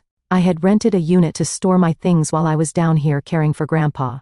The lease was up for renewal last week, Grant said, his eyes gleaming with malice. The reminder went to the family mailing address. I didn't pay it. He paused, savoring the look on my face. In fact, he continued, I canceled it. And since I was the guarantor on the original contract from when you were a student, I authorized them to clear it out. Auction it off. Yesterday, he stepped back, straightening his coat. So enjoy your big empty house, Piper. I hope it is worth losing everything you actually worked for. He turned to Elaine and Tessa, who were staring at him in confusion. Get in the car. We are leaving. But Dad, Tessa started. I said get in the car. Grant roared.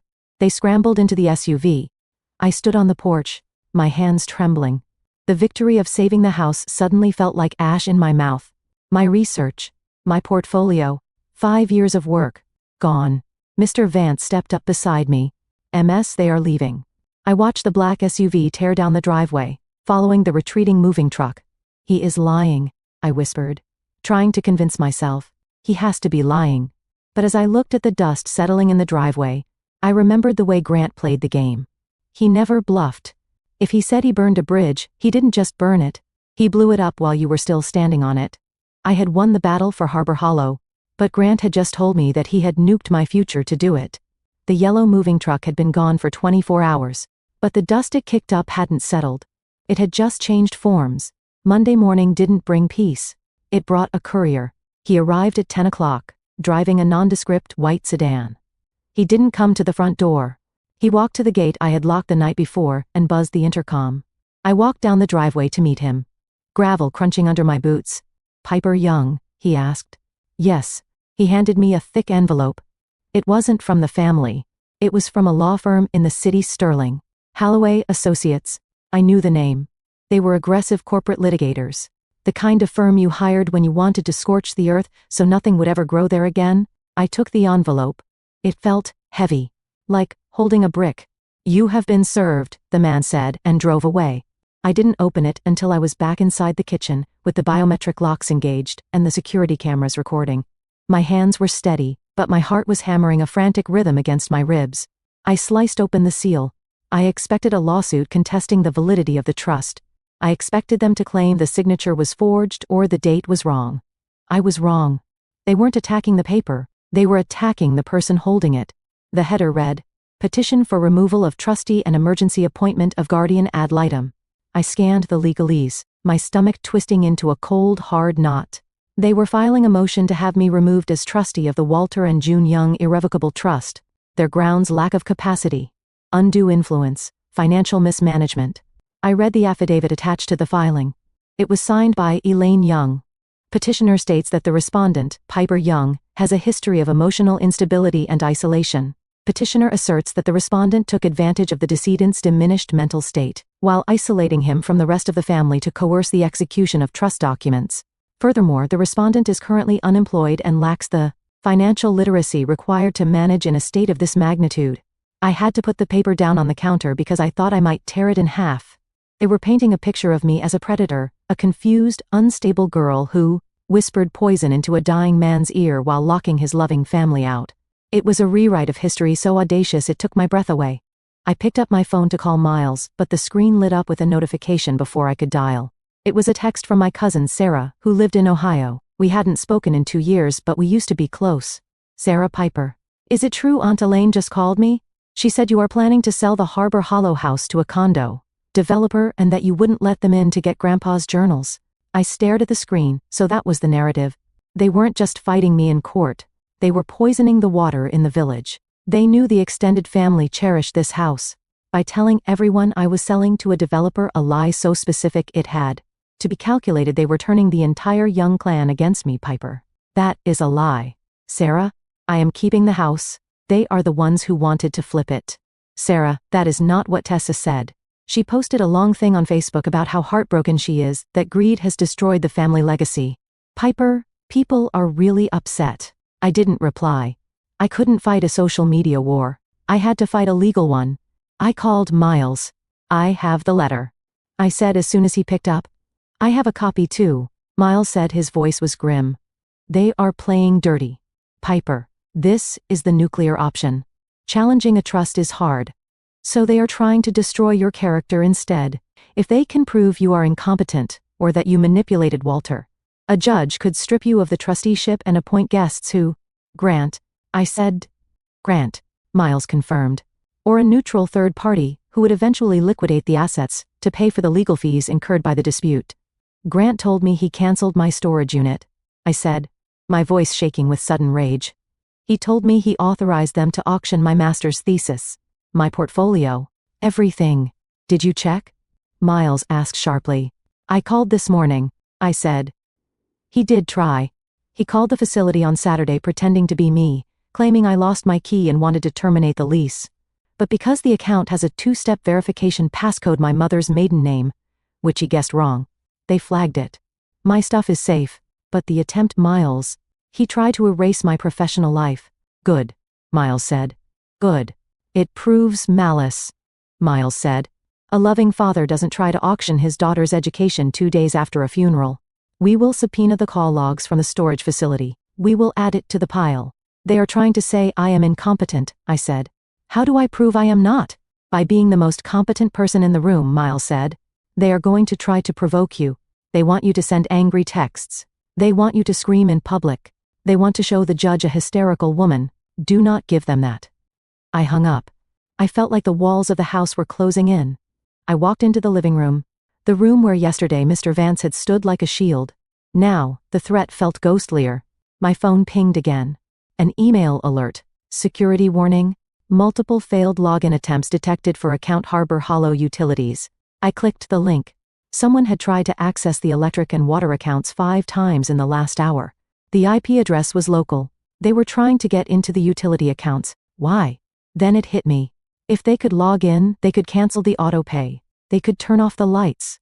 They could stop the heating oil delivery. And then, in court, they could present the shut-off notices as proof that I was failing to maintain the asset. I immediately logged in and changed the passwords to a random string of 30 characters. I set up a hardware security key requirement. Nice try, Tessa, I whispered. Then came the good cop routine. My phone buzzed with a message from Elaine. Elaine Piper. Please, this has gone too far. Dad is furious. He wants to drag this out for years. I don't want to see your name dragged through the mud in court. The lawyers are talking about requesting your medical records. About that time you saw the therapist in college. I froze. I had seen a counselor for anxiety during my sophomore year finals. It was normal. It was healthy. But Elaine was weaponizing it. She was threatening to air my private medical history in a public hearing to paint me as unstable. Elaine. Just sign a settlement. We can split the house 3 ways. We will drop the lawsuit. No one needs to know about your episodes. I can protect your reputation. Please. Honey. Let me be your mom. The audacity was breathtaking. She was holding the gun and promising to save me from the bullet if I just handed over the wallet. I didn't reply.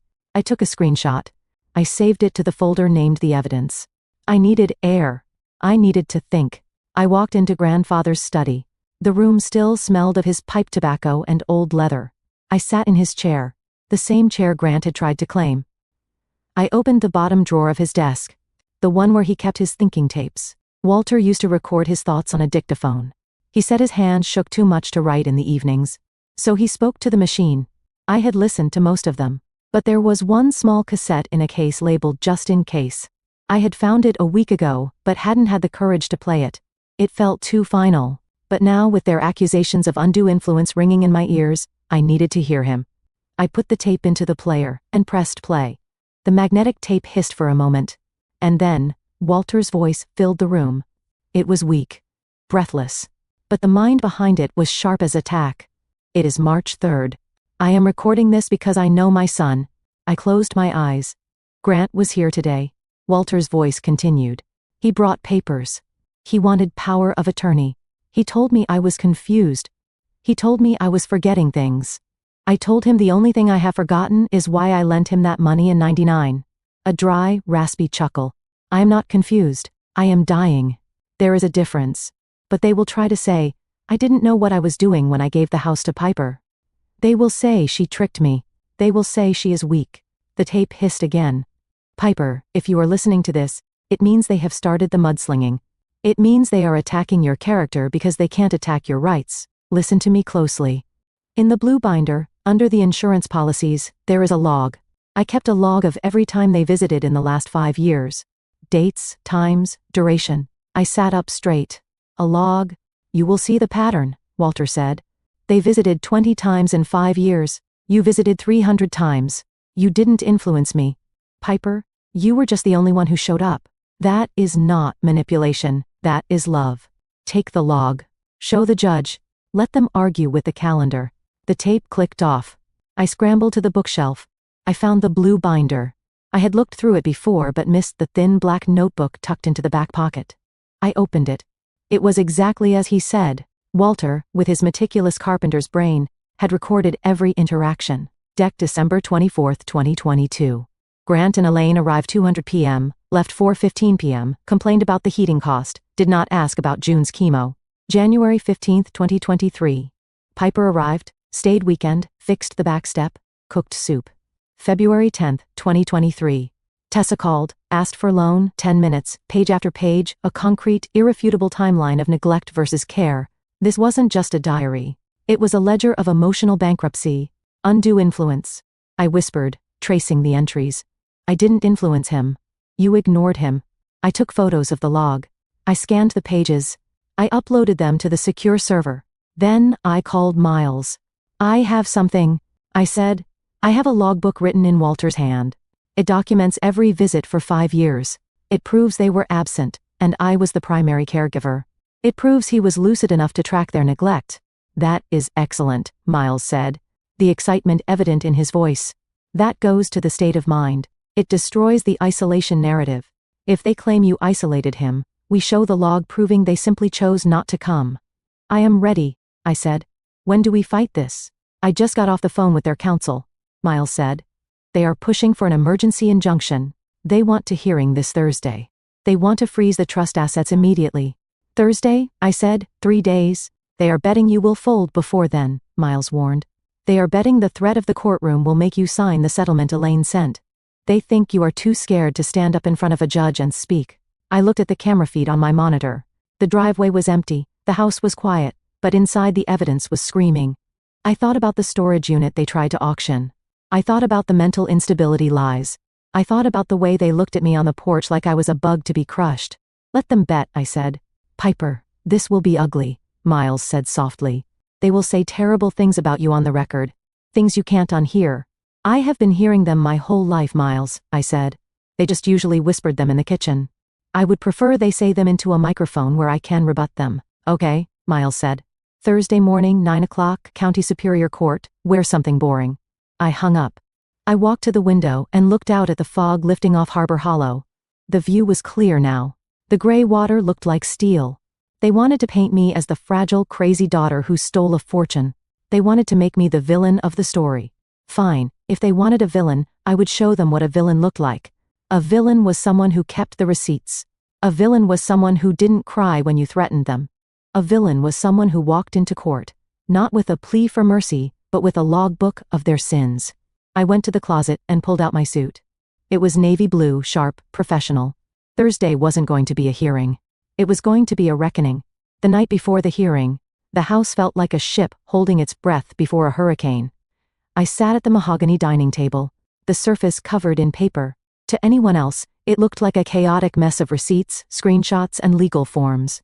To me, it was a map of the last 5 years. I had printed everything. The text messages where Grant called the house a money pit. The photos of the yellow moving truck blocking the driveway. The logbook entries from Walter's black notebook. The automated rejection letter from the county clerk regarding Tessa's fraudulent filing. My printer had been humming for 2 hours, spitting out the physical proof of my family's betrayal. I picked up a photo of Tessa standing on the porch. Her face twisted in that ugly, triumphant sneer. I looked at it for a long time. I wasn't looking at my sister anymore. I was looking at a stranger who shared my DNA. I stood up and walked away from the table. I needed to feel the house one last time before I had to defend it. I walked through the darkened rooms without turning on the lights. I knew the geography of this place better than I knew the lines on my own palm. I walked into the sunroom where the wicker furniture still held the faint scent of June's lavender perfume. I touched the cold glass of the window. I am ready, I whispered to the dark. But was I? I walked back to the kitchen and opened my laptop.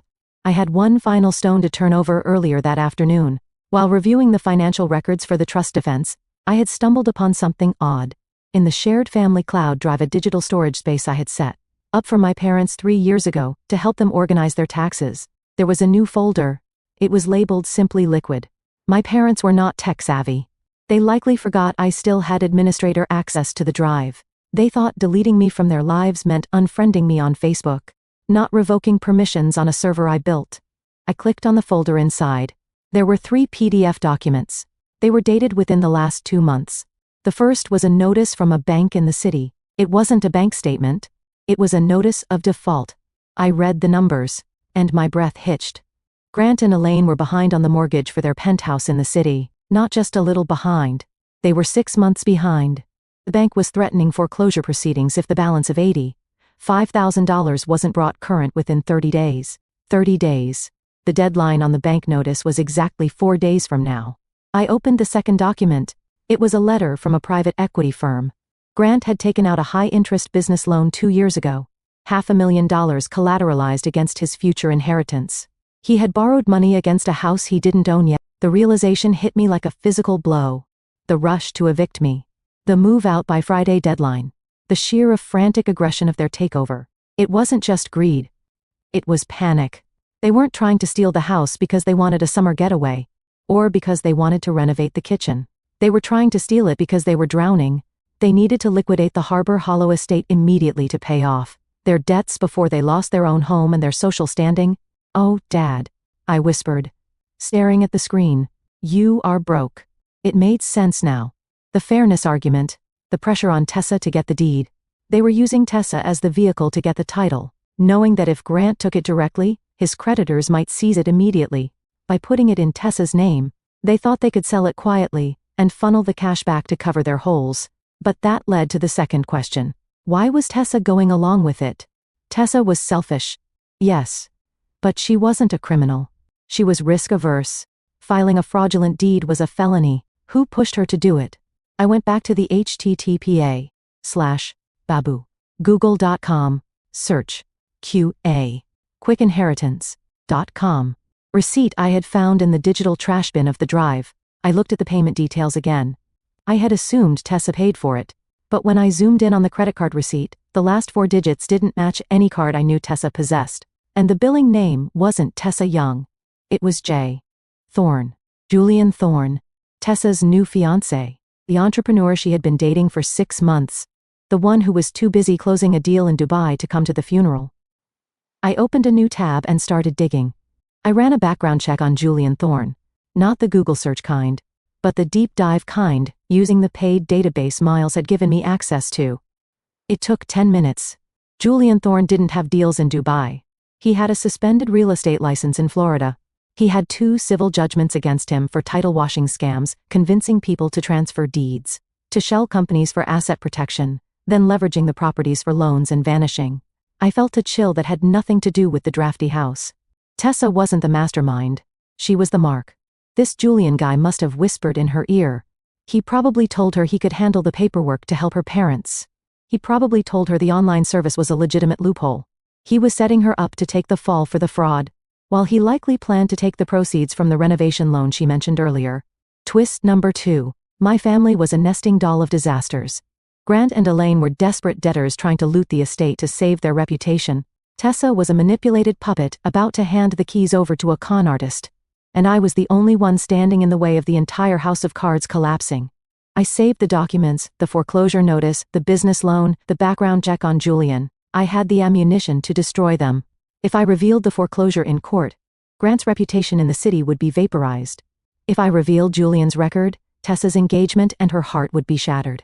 I sat back, my hands trembling. My phone rang. It was Miles. "Piper?" he said. It was late, almost 11 at night. His voice sounded weary. "I just got off the phone with their lawyer again. And they are offering a settlement," Miles said. "A new one. Better terms. They dropped the incompetent suit. You keep the house, but you agree to take out a mortgage on the property for $500,000 and pay it to them as a settlement of claims. In exchange, they walk away.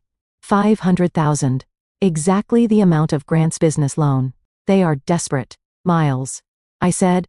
"I found out why. They are facing foreclosure. Grant borrowed against the inheritance." Miles was silent for a long moment. "I see. That explains the urgency. And the aggression. What should I do?" "If you accept," Miles said slowly, "the fighting stops. You keep the house, though it will be burdened with debt. But the family war ends. If we go into that courtroom tomorrow, Piper, If you use what you just found, you aren't just winning a case, you are nuking their lives. I looked at the darkness outside the window. If I pay them, I said, I am validating them. I am telling them that it is okay to bully me as long as they send a bill first. I am telling them that grandfather's wishes can be bought for $500,000. It is the path of least resistance, Miles reminded me. No, I said. Grandpa said, don't let them write the story. If I pay them, they write the story that I was scared, that I was guilty, that I owed them. So we proceed. We proceed, I said. But Miles, I am not going to use the foreclosure documents, not yet. Why not? It is the kill shot. Because, I said, surprising myself, I don't need to destroy them to save the house. I just need to tell the truth.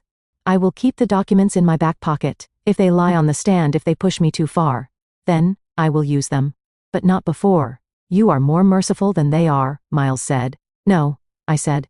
I just don't want to be them. Yielding once is opening the door forever. Miles, I am keeping the door shut. We hung up.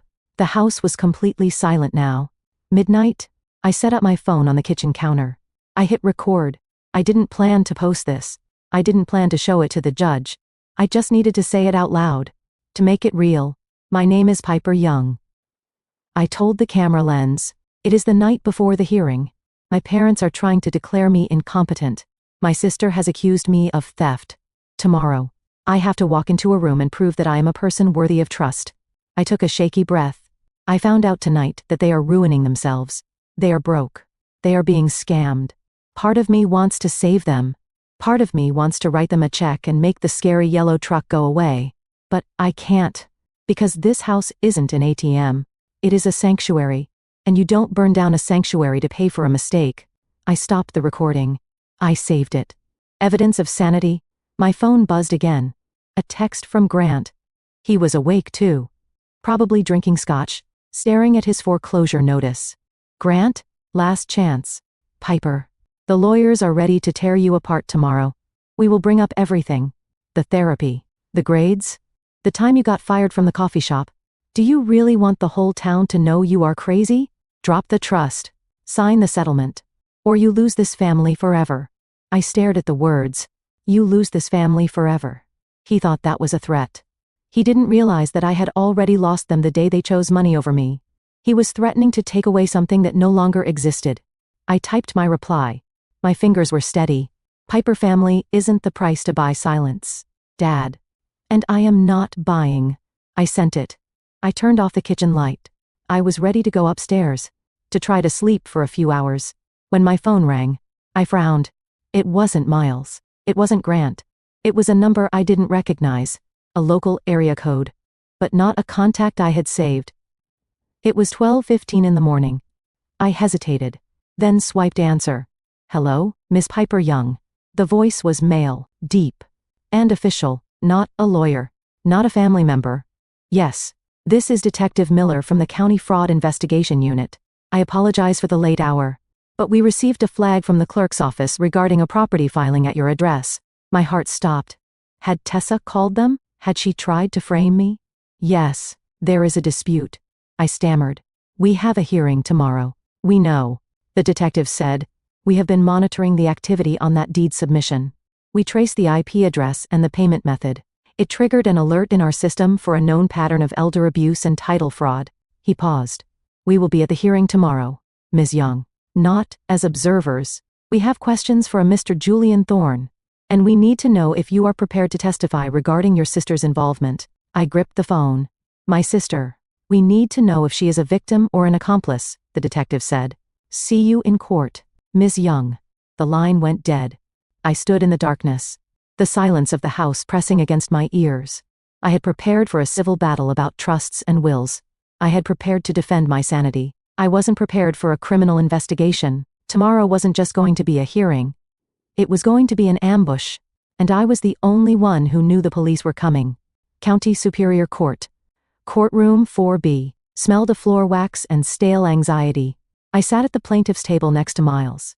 My hands were folded in my lap, resting on the navy blue fabric of my suit. Across the aisle, my family sat in a row. They looked impeccable. Elaine was wearing a soft gray dress that made her look fragile and maternal. Grant wore his best charcoal suit. the one he used for closing investors. Tessa was dressed in white, a calculated choice to suggest innocence, her hair pulled back in a severe respectful bun. They looked like the victims of a great tragedy. Their lawyer, a man named Mr. Sterling, who possessed a voice like oiled gravel, was halfway through his opening statement. "Your Honor," Sterling said, gesturing toward me with a pitying open hand. "We are not here to vilify Ms. Young. We are here to help her. We have a young woman, merely 28, overwhelmed by grief, isolated in a decaying estate, making irrational decisions that jeopardize the legacy of her late grandparents. She has locked out her loving parents. She has refused reasonable communication. She is hoarding an asset she has neither the funds nor the mental stability to maintain." He paused for effect, looking at the judge. "The family simply asks for the appointment of a guardian ad litem to oversee the trust, and for Mr. Grant Young to be reinstated as the executor of the property to prevent financial ruin." Elaine dabbed her eyes with a tissue. It was a masterclass in performance. The judge, a stern woman with glasses perched on the end of her nose, looked at Miles. "Counsel." Miles stood up. He didn't have the oily charm of Sterling. He had the weight of granite. He walked to the podium, placing a single thin file on the stand. "Your Honor," Miles said, "the defense will not rely on emotional appeals. We will rely on the timeline." He turned to look at my family. Grant didn't blink. Tessa stared at the table. "The petitioner claims Miss Young is irrational and isolated." Miles continued. "Yet we have submitted into evidence Exhibit A, a logbook maintained by the late Walter Young." Miles held up the black notebook I had found in the study. "This log documents that in the last 5 years, the petitioners visited the deceased a total of 22 times. The respondent, Miss Young, was present for 314 days. The claim of isolation is contradicted by the decedent's own hand. Piper didn't keep them away. They simply didn't care to visit until there was a will to read." Grant's jaw tightened. "Furthermore," Miles said, picking up a photograph, "they claimed concern for the property, Exhibit B."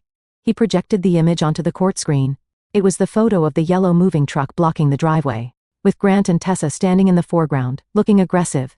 "This photo was taken 48 hours ago," Miles said. "On a Sunday morning, the petitioners arrived with a commercial moving crew to forcibly empty the house. This was not a welfare check. This was a raid." Sterling jumped up.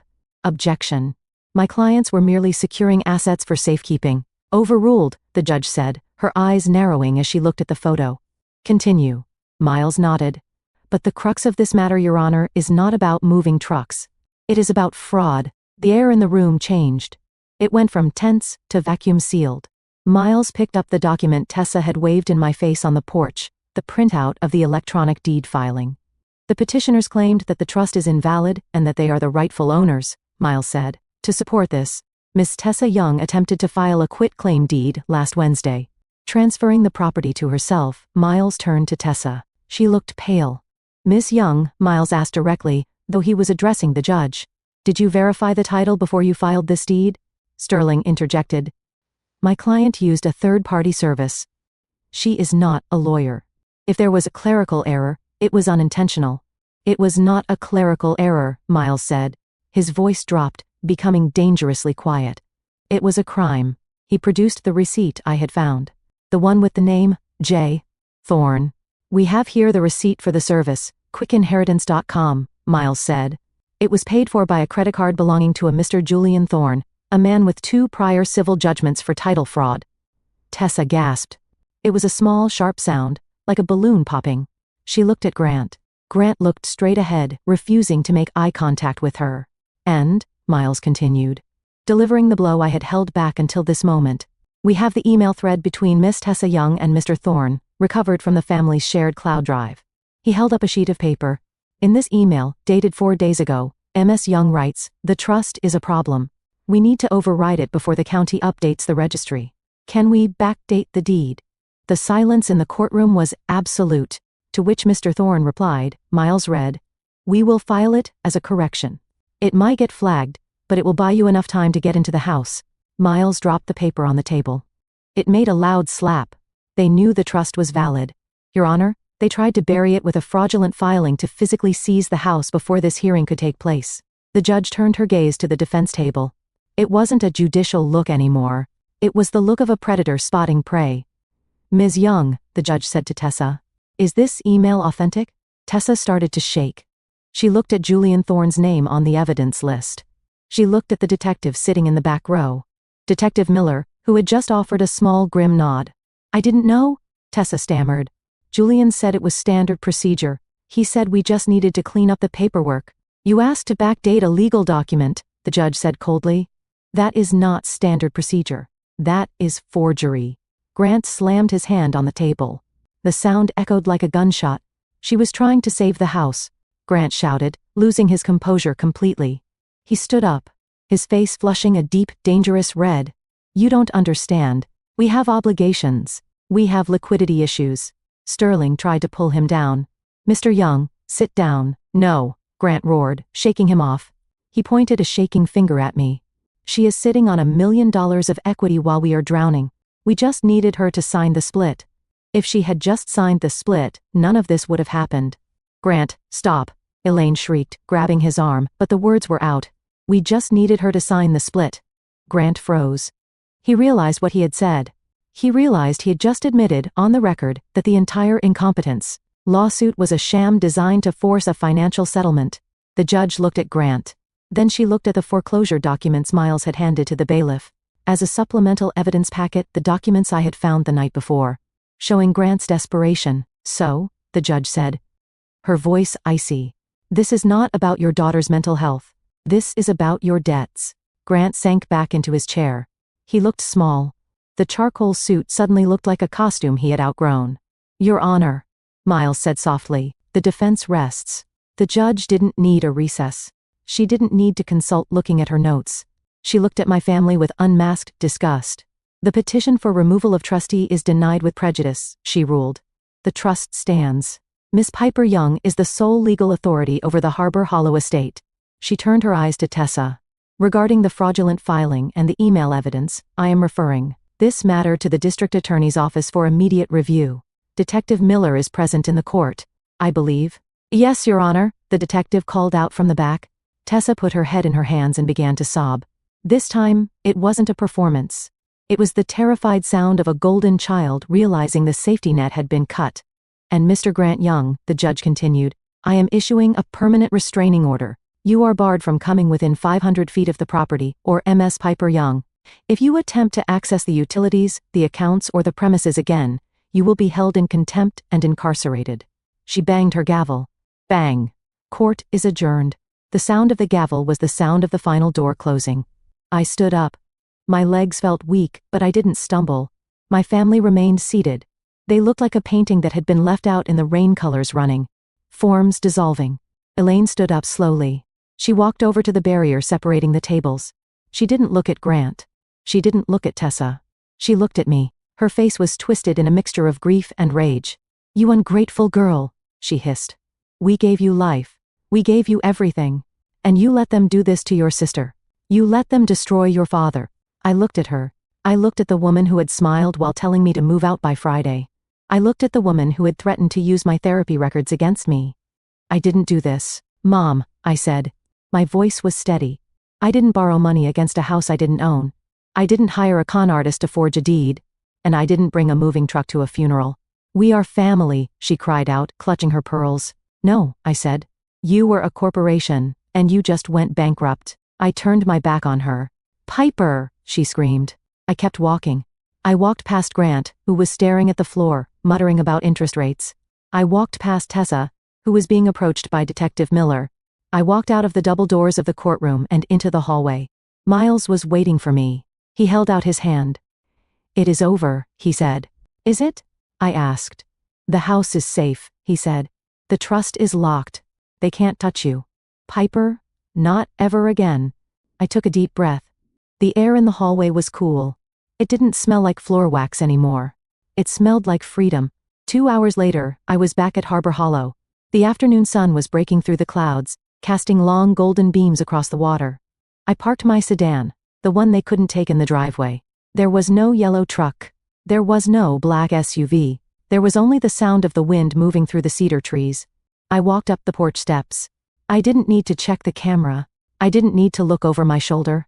I unlocked the door, not with the biometric scanner, but with the old brass key. I wanted to feel the mechanism turn. Click. I walked inside. The house welcomed me. The floorboards creaked in greeting. The smell of old wood and lemon oil wrapped around me like a blanket. I went to the kitchen and put the kettle on. I made a cup of tea and Walter's chipped blue mug. I walked out to the back deck and sat in the rocking chair. The wind chimes began to sing. They were deep, resonant tones. Bong, bong, bong. I thought about Tessa answering questions in a police station. I thought about Grant calling his creditors to explain why the asset was gone. I thought about Elaine, alone in a penthouse she was about to lose. I felt a pang of sadness, sharp and fleeting. I grieved for them. Not for the people they were today, but for the people I had desperately wanted them to be. I grieved for the fantasy of a family that would love me without conditions. But as the wind chimes sang again, the grief faded, replaced by a profound peace. I looked out at the water. I was 28 years old. I was alone. I had enemies, but I was home. I raised the blue mug to the horizon, to the invisible point where the sky met the lake. "Grandpa?" I whispered, the steam from the tea rising into the cool air. "Grandma?" I took a sip. It tasted like victory. It tasted like the future. "I kept it," I said softly. "The door is closed. You can rest now.